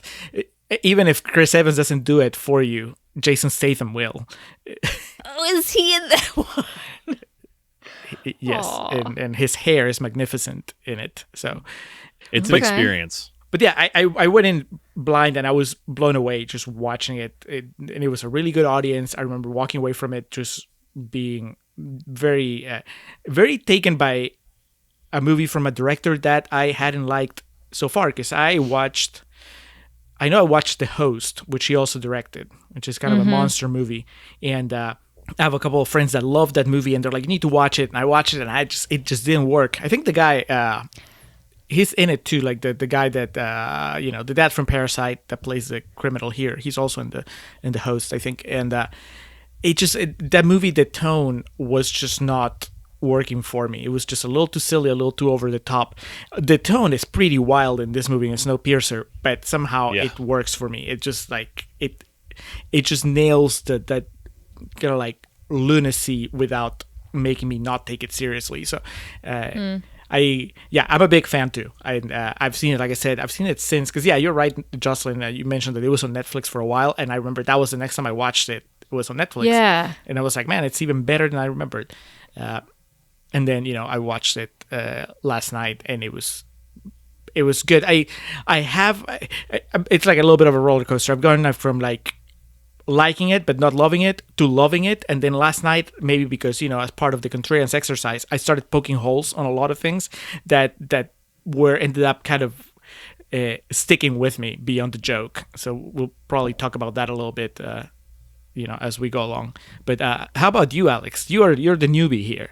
First time Snowpiercer virgin. Yeah, there's plenty to poke holes in as far as logic and stuff goes, but yeah, it's kind of what I was hoping it would be, just in terms of like chaos. I mean, I know it's my trademark to complain about movies being too long. That last 40 minutes dragged. Like, and I don't know if that was by design, perhaps, and if it was, cool. It didn't work for me, just because it was just like, just completely go with all this kind of like wacky, I don't even want to say comedy, more of just really weird, traits individual to this life system that we don't know, like the whole stopping to celebrate New Year's during that battle. There was all this stuff that was just fucking wild, and then the end, it just turned into like dialogue heavy shit.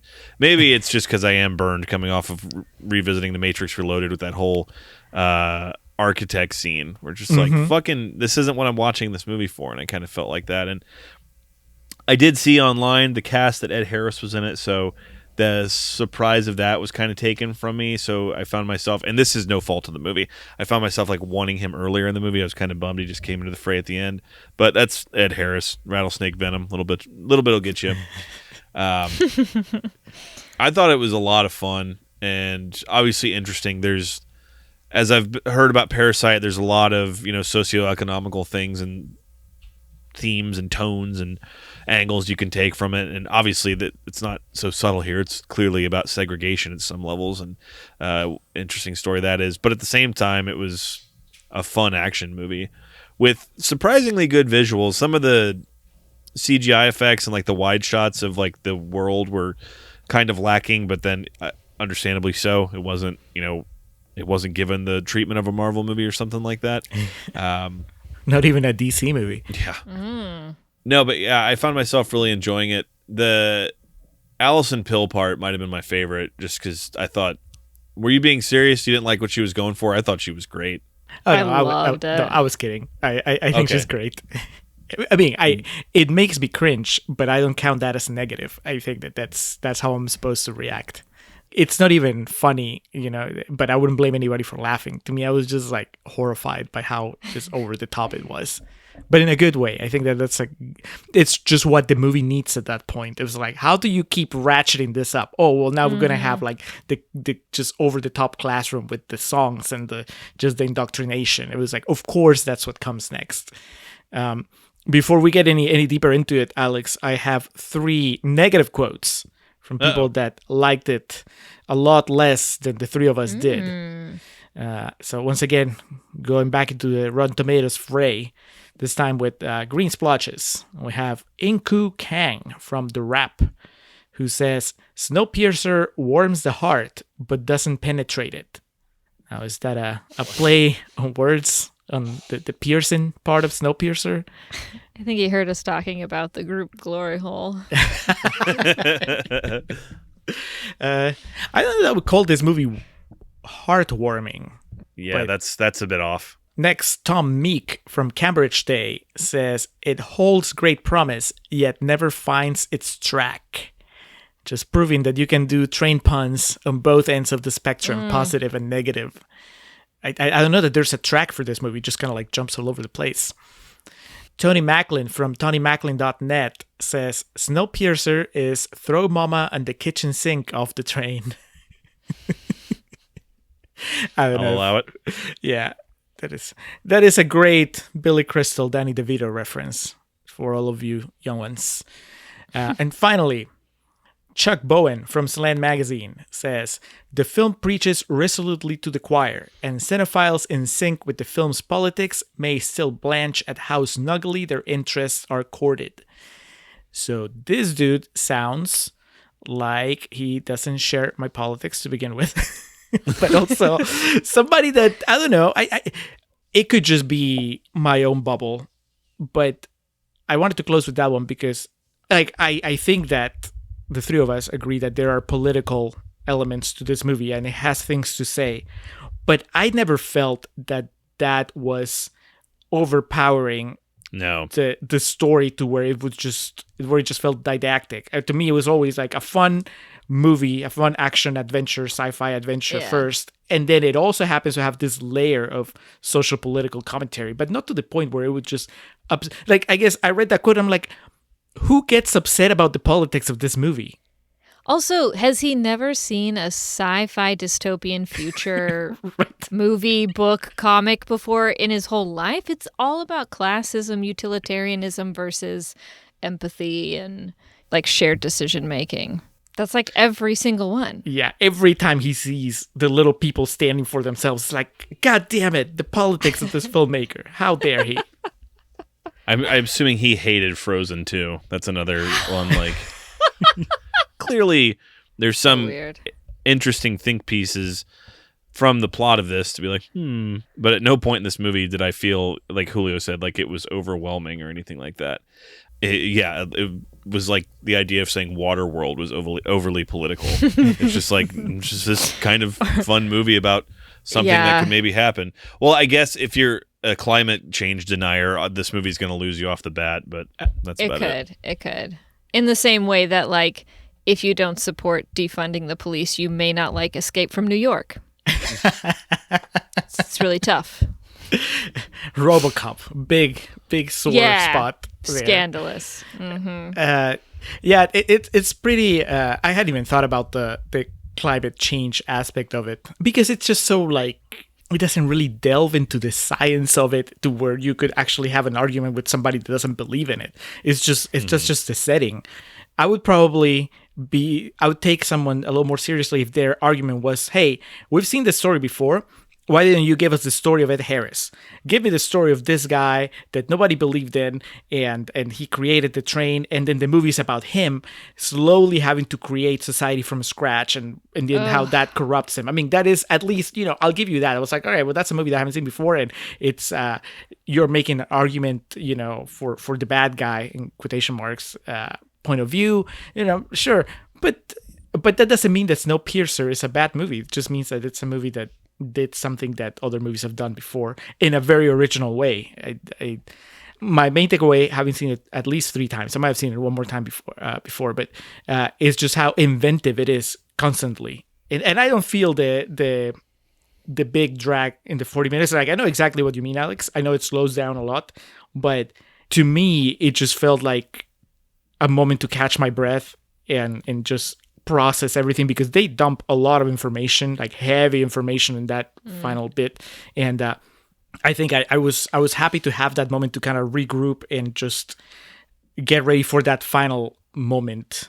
That big, not just Chris Evans' sacrifice, but also, I guess, putting the pieces together, which I don't know, it could be a good thing or a bad thing, how much the movie lets you think about it, the logistics of what Ed Harris and John Hurt were doing. I mean, are the three of us agreed that once you stop and think about it, it doesn't make much sense? or do you guys feel like the movie holds up as far as the underlying plot of what was happening without Chris Evans knowing about it? Yeah, I mean, it felt at the end like overly predictable, but even with my gripes about how like it slowed down towards the end, at no point did I feel betrayed or like the movie was taking a lazy route. It was just like, well, I've been so entertained by everything that's happened so far, it's kind of whatever. I was watching this too much with Contrarians lenses on, and I just like the whole final act in the fucking cabin, I just kept seeing Ed Harris with the glasses on the tip of his nose and his cabbie hat at the end of Truman Show talking to Truman, and I kept trying to like shake it. I'm like, no, this is serious what they're talking about. Start taking it more seriously. And then the reveal of the kids was just like, oh God. Yeah. To answer your question though, you can see it coming from a mile away, but sometimes the path of least resistance is the best one to take. I totally didn't see it. I was totally taken in. Like, because I got a little shook with it because I had decided in my head what the Chris Evans character was, because all I knew of him was Captain America. And so I'm like, all right, this is our good guy. And he has to find his own, like, he has to believe in himself. Like, that's going to be his big arc. Like, he has to believe he's a leader. Didn't realize he was trying to overcome hatred of himself due to cannibalism and murder and baby eating. Like, that's a lot, right? So once he dropped that, I was totally like shocked. I was like, what? So then we went from that to the Ed Harris thing, and I'm like, something crazy's about to happen. And they're just like drawing it out. I had so much trust in the movie at that point to like surprise me that when I found out Gillum was in cahoots with Ed Harris, I was like, what? And then the kid comes out of the drawer and I'm like, what's going on? So yeah, and I sincerely didn't know who was going to live and die because they'd killed off so many people already that I was like, yeah, Chris Evans may not make it out of this thing. But I thought for sure the engineer would make it out, but nope. I did appreciate, though, that Ed Harris, like, when he explains that him and Gilliam were working together the whole time, he does that, oh, don't be surprised. Like, kind of just that. Yeah. Well, see, and I wish I could remember how I felt the first time I watched it. I'm pretty sure, I know I didn't have an issue with it necessarily. I was just like, I was just taken with it. I think I had the same reaction as you, Jocelyn, where I was like, oh, wow, I did not expect such a big revelation from Chris Evans. And then everything that happened afterwards was just kind of carrying me to the end. But, on rewatch, like when you stop and you think about it, I walk away with that feeling of like, wow, how convoluted this is. But on this final watch, I also walked away with the idea of, well, they've been living in this really weird scenario for 17 years.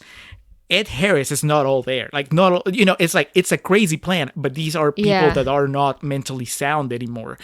It's like in their minds, it makes sense, but because I don't live in that train, I haven't been living in Snowpiercer for 17 years. I'm looking at it from an outsider's perspective, and I can go like, dude, this doesn't make sense. There has to be an easier, more practical way of achieving your goals.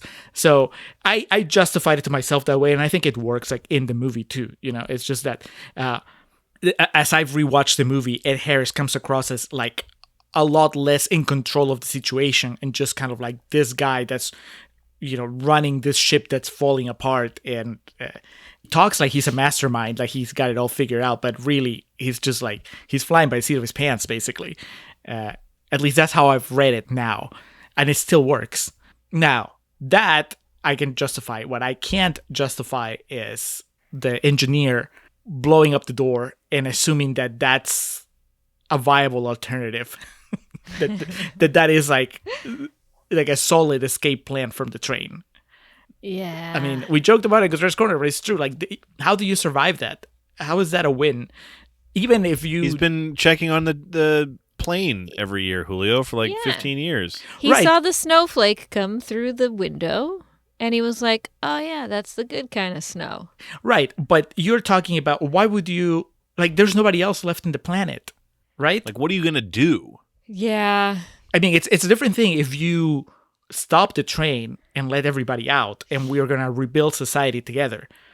Instead of blowing the train up from inside, killing everybody, and then you just, even if he had survived, what's he going to do out there? It's just him, his daughter, and the little kid, and a polar bear. Yeah. I wish the movie had framed it as this sort of big fuck you to society on his own. Instead of like, oh, we're going to make it out. Instead of like, I'm going to make the statement and I know it's going to kill all of us, but at least kind of like what I joked in the Contrarians Corner, at least we're going to know that I was right. We're going to die looking at a polar bear, and I'm going to be able to tell everybody, I told you so. We should have stopped this train a long time ago.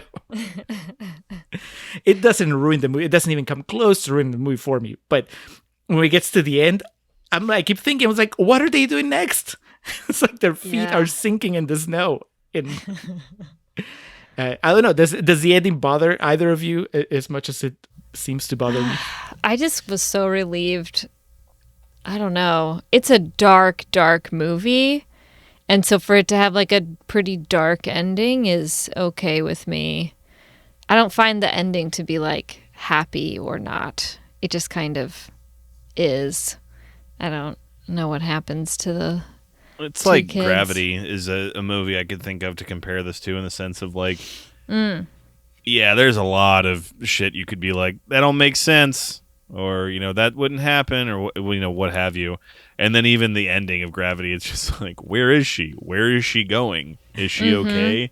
And that's kind of like the ending here of just like, there's sometimes movies like that where you're not intended to think about what happens to these characters a second after the credits roll. And I know it's hard not to, especially when you watch as many movies as we do, and what one of our hobbies is dissecting movies for multiple hours at a time. So it's hard not to think of that, but when you put it in that perspective, it's just kind of like, they did it. Yay! Yay! Yeah. And they escaped, and, you know, their father figures or fathers protected them. So it's a weird movie, and it makes me excited to finally watch Parasite, because I really do need to do that. But there were so many like different, I would be surprised if there wasn't some at least intent of an homage to Old Boy during that fight scene where Chris Evans is like side-scrolling, beating the shit out of all those guys. I could just be making that up in my mind, but that sequence was awesome, and there were so many different touches of different genres, I felt like, as far as like a presentation standpoint. So are both of y'all fans of Parasite? I guess because that would be the big follow-up that he had to this. He had a couple movies since then, but does he do this movie justice with the follow-up with Parasite? Parasite's so different, but it is I feel like it's very polished. It's like someone he's obviously grown. Not just that, but there's a movie he did, I think back in like 2009, called Mother. And it's really, really good. And you can see like, it's just really interesting. He's got some really good stuff. And then he does Okja, and you're like, what? What was that? Okay. But, he gets a at pass. But at the same time, I can see, like, I see Okja and I see Snowpiercer. I haven't seen Mother, but, you know, I saw The Host and I've seen Parasite. And I can be, like, as different as they are, I can also recognize, like, the commonalities and go, like, oh, yeah, it is totally the same guy doing this. He is just insane in the best possible way. Like, he just goes for it, and he's always being very, like...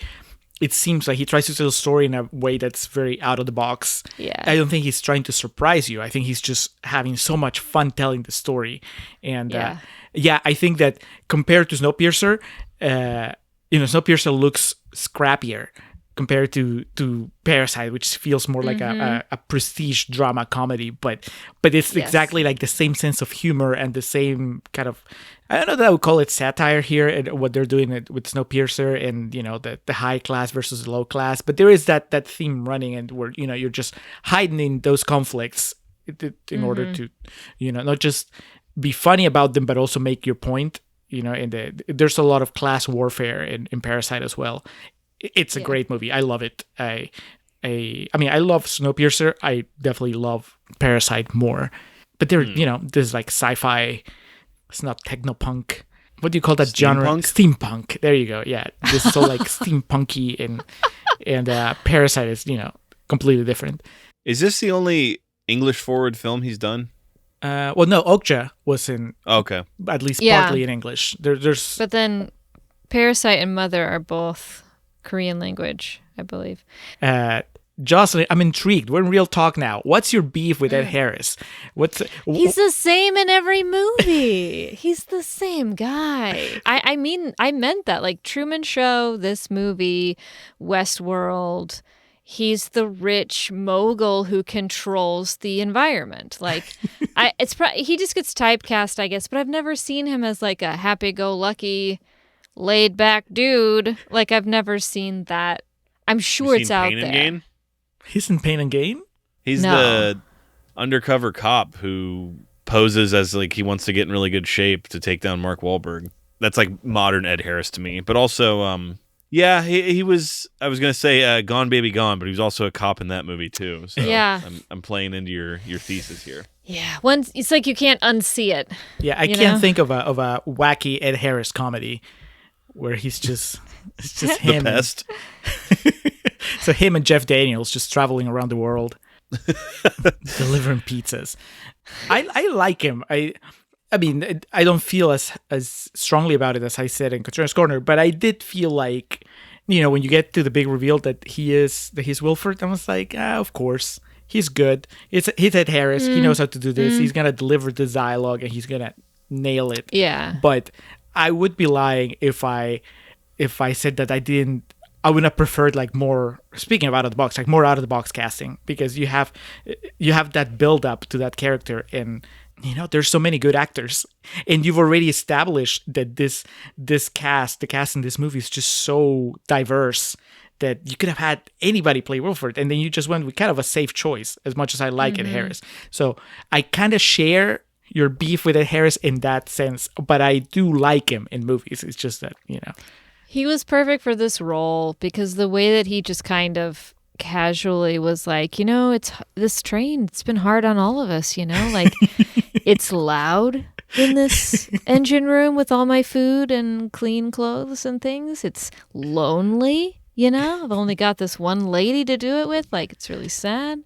No group glory hole for this guy. So it was just how casually calloused he was pretty pitch perfect, actually. Well, we haven't talked about the main course with Chris Evans. I was about to say. Yeah, Jocelyn said sometimes a hard time kind of taking him seriously. We referenced that in the first portion. Unfortunately, I think that he kind of gets left behind, and Chris Evans is great. Don't get me wrong. Longtime listeners know I really like him as a comedic actor. And it's like the guy who plays Min-Soo. I feel bad about potentially butchering all these people's names, but the engineer, he's fucking phenomenal in this. And then Octavia Spencer, who's just kind of effortlessly good. John Hurt's pretty solid. Tilda Swinton, for whatever she's going for, is so like commanding when she's on screen. It's even if it is like comedic or evil, she just really takes all your attention when she's on screen. She like makes this movie for me. Like her character on the thumbnail for this movie, because she's in white and everyone else kind of looks drab. I didn't quite know it was Tilda Swinton, but I was like, whatever's going on there, I want to know about it. Like, she's so perfect. The speech she gives, it's better too, like the second and third time you watch it, but about like, be a shoe. You're not a hat. You're a shoe. The shoe goes on the foot, the hat goes on the head. The first time you watch it, you're just like, what is going on here? But then you like really listen to it and you're like, oh my God, she's just genius. She's so good. I love her in everything. She was even Have you seen We Need to Talk About Kevin? No, I haven't. And I won't now. I'm scared. Yeah. It's not a good movie. I don't want her to be ruined for me. Well, everybody gets like their big stumble, and then that's how you know if you truly love them. If you're still That's able true. to enjoy Your it. ability to look away when they make a horrible mistake. Fortunately for Tilda Swinton, I guess for myself and the ether of my brain, like I always think of the joke on Kimmy Schmidt where there's a guy who Titus is dating who's a closeted homosexual, and he talks about the struggles of having to pretend to be straight in New York City, and he says that to help with the cover-up, I had to get a picture of a really hot lady airbrushed on my car, and it's Tilda Swinton. Tilda Swinton, that's right. To the original point forgot I was about trying that. to get at, though, about Chris Evans, I feel, unfortunately for him, and he is good, he's kind of, I wouldn't say dwarfed, but the parts around him are so powerful. And it is refreshing, though, to see Chris Evans in a movie where he's not in control of everything. And I don't mean that creatively. I mean just he's not Captain America, because that seemed to be the norm for the past decade. So to see him like in vulnerable situations, mostly physically, like fight scenes where he's potentially outmatched is a welcome change. But from an actual acting perspective, and even just like the randomness of like that one Allison Pill scene, and you have kind of these things thrown in throughout, I'm struggling to say. I don't think he's weak in it, but I feel that he would be the weakest of the lead performances, if that makes any sense. I don't think he's bad at all. I just think the performances around him are so much bigger, and he's the lead, so it kind of falls on him. Like I feel like I'm being unnecessarily cruel to him, because I think he's great. It's just the parts around him make it question why he's the lead, if that makes any sense at all. Well, he's playing the straight guy. Yeah. It's the Yeah. hardest part to play, and it's such a divergence from what everyone knows him as. He's Captain America, and like you said, like everything's getting compared to that. But he is a straight man in a way. He's like the least interesting character. Yeah. He has the least going on. Yeah, everybody else is so much more colorful than him during the movie. But then he gets the big payoff, which I think it's worth it. And I will tell you, Alex, I'll be curious to see if it works for you better on rewatch like it did with me. Because like I said, the first time I watched it, he got to his big speech, and I was, it's not that he doesn't deliver it well, but it was so distracting to see Chris Evans speaking those words. Like the Chris Evans persona was just hanging over that big speech about murdering people and eating babies and all that stuff, and I was just, it took me out of it. I couldn't buy it, and I walked away thinking, man, he couldn't pull it off. Like he's not good enough to deliver that speech. But then on rewatch, having seen him do more, even like I think that his portrayal of Captain America, like over several movies, has allowed him to do more. And then seeing him in other movies, just like London, Knives Out, I think that I've gotten more used to seeing him do other stuff. So then when I watched the big climatic speech again, I was not distracted by it anymore. And I'm like, he's fine. I was invested emotionally. It's a really tough, I think, speech to pull off. I imagine it's such a big reveal, such a big left turn that I can't. Alex knows. I always go to Michael Fassbender as my current, like, modern day, like, this guy can do anything, right? Oh. And, like, I think of, like, maybe Fassbender, because he has more of a darker persona associated with him. Maybe he would have been able to give this speech and give me chills in a way that Chris Evans doesn't. But Evans does really well. And so I no longer believe that it's not that he can't pull it off. I think that he does great, but there is, I mean, that moment is asking so much of whoever's delivering that speech. There's a certain level of conviction that you need as a performer to cross into like delivering that type of dialogue. Like it's exactly to your point. I'm agreeing with you, but I'm just thinking it out loud now that you're talking about it.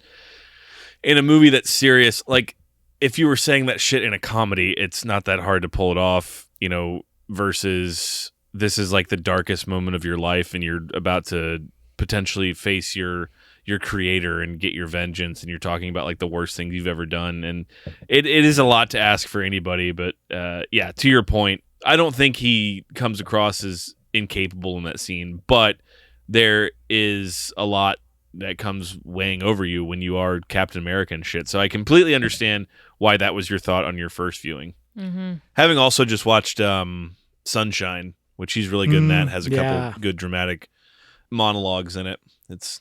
He's a total package. He's a great Promising actor. young man. He's obviously, He's going places. despite what Jocelyn may think, he's remarkably good looking by most people's standards. I agree with And- this now. Oh, I think I've made myself very clear. so that brings us to, well, I did have one trivia fact. I did very minimal research on this because I hadn't seen it and I didn't want to spoil too much. But something I found humorous was director Bong Joon-ho often clashed with producer Harvey Weinstein, who frequently interfered in order to demand his version of the film. Among the many requests, the producer insisted on having the fish scene removed in favor of more action. Bong, who considered it his favorite shot in the film, was adamant to keep it in. He told the producer that he wanted to keep the shot in for a personal reason, as a tribute to his late father, who was a fisherman. Upon hearing this, Weinstein said that family is very important to him, so he granted Bong to keep the shot. In an interview, the director later said, "It was a fucking lie. My father was not a fisherman." This guy's a genius. I love it. That's He's great. a genius. He's so likable. Like, he's just he has does just seem, a genuine charm about him. And he was very weary about Evans as the lead because he thought he was too domineering a presence and a role. But apparently Chris Evans was the one who reached out to him about the role. So there you go. That's Captain America. He's like, this is going to be my English patient. I got to do this. Mm-hmm. There you go. The guy Kelly Masterson, he was at the Austin Film Festival a few years ago, and he did a panel that was where he broke down certain scenes from Snowpiercer, and it was just great. Props to Bong Joon-ho for everything, but it was just hearing from somebody who was working closely with him in like structuring the story and just basically translating it to English too and all that stuff. He was talking about their working relationship and the process, and it was just fascinating. And it's just everything you think about Bong Joon-ho from that story with Weinstein that Alex just told, and just from seeing the way that he behaved at the Oscars, and just from the vibe you get from his movies. It's like, yes, he is that cool in person, according to Kelly Masterson. He was just very passionate about his work and very creative and but also very firm about what he wanted which is very determined to achieving it. So I really liked Snowpiercer, but I remember walking away. That might have been the first time I rewatched it actually after that panel. Just I was just pumped after hearing the co-writer talk about it, and just the process of adapting this comic book. And one of the scenes that they showed and they broke down was that big slow motion fight scene, and you could tell Masterson was like geeking out about it as he was, watching it with us and talking about it. He was like, "Can you believe I made something this cool? Can you believe that my name is like in the credits?" It was awesome. So that's another fun memory. I usually don't like when they do slow-mo action. Like, I find it gratuitous to a certain extent, but I really liked it here because it was very, like, choreographed and I know they all are, but I don't know, something about it was very cool. Well, I think it's deployed in that one sequence, and then it's like, all right, and now we're gonna do something else next time, and it's just there's so much that happens in that, because it's like first they're going, against each other. But then there's the break, and then there's the tunnel, and then there's the night vision, but then there's the fire. It's just so much, it doesn't become about the slow motion. It's just the slow motion is one of the things that they throw in there. So that was great. In wrapping up here, I guess that's where we come to the most important question. Could you eat a person in the right situation? Oh, God. I mean, there's so many levels. I know our friends from For Your Reference just did an episode. I haven't listened to it yet on Alive, the Ethan Hawke movie about the Thank God the we are plane. still alive. Yeah. Yeah. They crash. The plane crashes. They're starving. They end up eating some of the people that didn't make it. But there's a world of difference between eating somebody who already died versus what happens in Snowpiercer, which is like, well, they were eating the weak in order to survive. So I hate the fact that, well, see, one, I'm not Chris Evans, so I'm not going to be like at the top of the chain eating people. I'm going to be one of those people getting eaten. Yeah, I'm getting eaten for sure. Yeah. I can't run fast at all. I try to think about like our dystopian future when nature finally reclaims all the territory we've taken from it, and some of us are fortunate enough to board the Jeff Bezos spaceship and we get out there, but we don't have enough food, and some of us are in the back of the spaceship. Could I bring myself to eat someone? I just don't know. I think I would end up being, assuming I survive, because I'm not Chris Evans and I'm not young and plucky enough to be Jamie Bell. So I'll probably be the guy that's going around drawing people.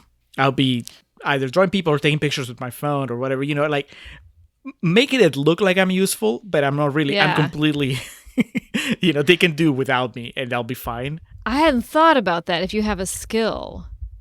Because I am a nurse, so I feel like they might keep you me are around, valuable. right? They're not going to eat Yeah. you, Jocelyn. Okay.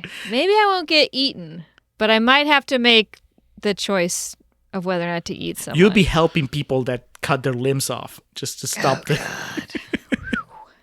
Yeah, maybe. And Alex, you and I can maybe just claim, but hey, we're podcasters. You don't want to eat us. We can keep you Yeah. entertained these dark nights of the soul. Absolutely. And yeah, like I live a Bobby Hill style life. I'm fat and I'm funny. So like I'm usually able to talk my way out of any situation. It works out pretty well. So it is one of those movies too where I had not really an existential crisis, but a part of it was just like freaking out. It's like, man, this most likely not in my lifetime, but there will come a day where if trends keep up the way they are, the Earth will just, like Jocelyn was just saying, kind of just say, well, you had your chance and you blew it. So Yeah. that's one of the things about watching these movies and Waterworld. Obviously, this is a more well-crafted film than Waterworld, but at the same time, that's another movie that's just like, shit, who knows if this could fucking happen. So it always spawns a lot of internal debates like that, but I felt the most pressing and important was to see if you could eat people. As someone who made it a point of their trip to Toronto to make sure I went to a restaurant and ate horse, I can say that my intrigue for exotic meats is high. I don't know if I could eat a person, though. I'm really glad that sentence didn't end with you saying, as somebody that made it a point to go to Toronto and eat people. And eat a person. I've talked to people about that before. Is like, all right, real talk. If someone came up to you and was like, hey, you want to try a person? In this situation, if it came to like this movie, I would definitely just be sucking down those fucking Jell-O sticks than actually eating a person. Fortunately, though, the three of us seem to have fairly blessed lives and aren't in that situation right now. And then before we take it home here, I got the fucking frozen arm with the sledgehammer. That was metal as fuck. I was like, what are they doing? I thought they were just going to let it out until like it just fell off or something. Yeah. Or just like pull it back in and just let him suffer. But then they shattered it with the sledgehammer. Like I said, the only other time I've seen something comparable to that was Jason X, where he dunks the woman's head in the liquid nitrogen and then shatters her head. And so, It's pretty cool. It was pretty wild. Pretty hilarious also when like the next day he has a perfectly approximated like stub or like, you know what I mean? Like, no, that's not how that works. Those are the holes you poke. Yeah. Like, she can buy out Right. everything else, but that arm didn't heal fast enough. Or didn't I'm like, heal slow I didn't enough. exactly. I didn't see a stump shrinker on that guy. Yeah, no one's paying attention to that. So now the moment of truth, our ratings on this. Jocelyn, you're free to rate however you'd like. Julio goes on a scale of 5 stars. I go on a scale of A to F. I just rate it like a paper. For this one, I'm going to go with a B plus because I do feel it drags and there's some of the acting aspects that kind of feel square peg round hole-ish in some of it, but I really, really enjoyed this. Julio, we'll save our guest for last. So what would be your rating on Snowpiercer? I told you I went a bit of a roller coaster ride with Snowpiercer from the first time I watched it. So the first time I watched it, I'm pretty sure I gave it 4 stars.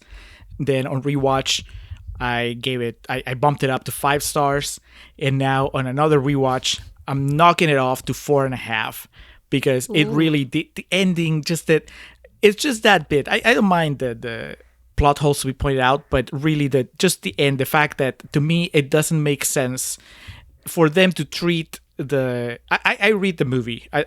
The ending of the movie to me reads like it's supposed to be a triumph, not like a big rah like we won moment, but at least like a moment of relief of like, hey, they survived, and But to me, what's missing is just that extra bit of like, oh shit, but we're gonna die anyway. That last moment is not there, and to me that's inevitable because you've done such a good job of portraying the world as something that is impossible to survive in, regardless of what the weather is doing at this point. That it bothers me. That's the one thing I can't get past. At least I couldn't when I watched the movie last night. That last part of that little bit of the ending, I don't think that the movie and I are seeing eye to eye. The movie's saying like, hey, isn't it cool? Like they survived and there's a polar bear. And I'm thinking they're dead. They killed everybody. And that like there were a lot of people that were still alive that were somewhat innocent in that train. And they just blew it all up. And for what? So it's still, I love the movie. 4.5. That's like really high. Jocelyn, high. How about you? Well, in keeping with the theme of the show, I decided to make my rating scale an empty to full bag of ripe tomatoes. So this movie is a full bag of tomatoes. They're like coming out of the top.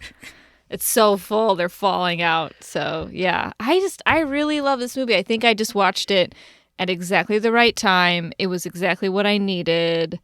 Yeah, and it like remained. Now I think it's just like cemented. Now I'm immovable in my praise of this movie. So I just realized, yeah, you were in the middle of the pandemic. You were quarantined and you're watching a movie about people stuck in a train. Yes, it just like met me where I was at, and I was like, maybe my life, isn't so bad after all. And hello, Chris Evans. There was just like a lot for me in this movie. So yeah. All right. Well, that is a 3-way recommendation from the Contrarians and our guest. Awesome. Jocelyn, before we move on to like our future endeavors, it is time to talk about your endeavors. I've introduced you as a podcaster. I'm pretty sure in the previous episode when we're talking about you appearing, I was just talking about how like awesome you are, but I didn't go into detail about your contribution to the podcasting world. So tell us about what you do. I am on 2 other podcasts. One is mine. It's called Breast Cancer is Boring. We're on season 2 now. And it's a movie review podcast. No, it's about my own experience with breast cancer. I have a co-host, and we talk about it, and it's very irreverent. We use all the swears because we don't really ascribe to the mainstream Susan G kind of pinkness of the whole thing. Doesn't really like fit. So we're not really the Captain America of breast cancer. We're more the baby-eating Snowpiercer, Chris Evans version. So, yeah. And you then need both. You need I was both about to in say the world. that it's not the worst thing to not be associated with Susan G. Komen. Yeah, we feel the same. So there's that. Breast Cancer is Boring. It's available everywhere. We're on season 2 now. And then another show, not my show, but I'm on it as a co-host, is Star Trek Wars, because in the Venn diagram of people who have had breast cancer and people who have loved Star Trek their entire lives, that's me, like right in the middle. So the setup is we watch the same season and episode number of all the Star Trek shows, and then kind of rate them each and compare which show won. So TNG, DS9, and Voyager, all of them. And then we do Discovery, we do Picard, and right now, because we've gotten through all 7 seasons of the shows, we're doing the movies. So we've actually got Star Trek 6 coming up next weekend.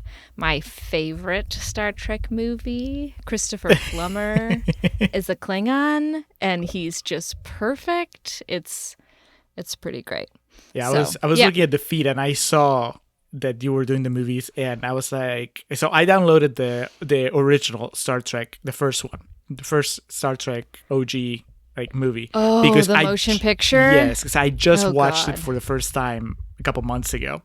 Okay. Yeah. Have you seen any of them? Oh yeah. It was the only one Okay. that I hadn't seen, and so I went in Yeah. expecting it kind of what I got, which was to be really slow and It's a bit of a drag. There were some things that I liked. It was funny because actually on Letterboxd I got into my usual like spirited argument with our friend Ryan from Spit and Polish and the Yum Yum podcast, because he really likes that movie, and we had a pretty passionate back and Really? forth about William Shatner's performance and what the movie was doing and what it wasn't doing. It was, and I'm like, all right, well, I don't want to like actively seek this conversation with other people because I don't care that much, but I care enough that I want to hear my friend Jocelyn talk about it. So that's next on my stop on Star Trek Wars. I'm gonna listen to Very that. nice. I'm looking forward to that. And then so I've told you before, like when you first started the Breast Cancer is Boring, the podcast, it's a show that it's like, I love the idea and I love that you're filling that niche that is not there. Because, when you were telling me about it the first time, like at first you were like, there's a lot of information about breast cancer that is like this way, but there was not something that kind of said what you wanted to hear. You wanted something that was a little more like rough around the edges and more like straightforward. And I was Just give it to me straight. Right. Don't sugarcoat it. Let's not be optimistic about everything because this sucks. yeah, just tell me how much it's gonna pretty suck. hard. And so Yeah. I love that idea and everything.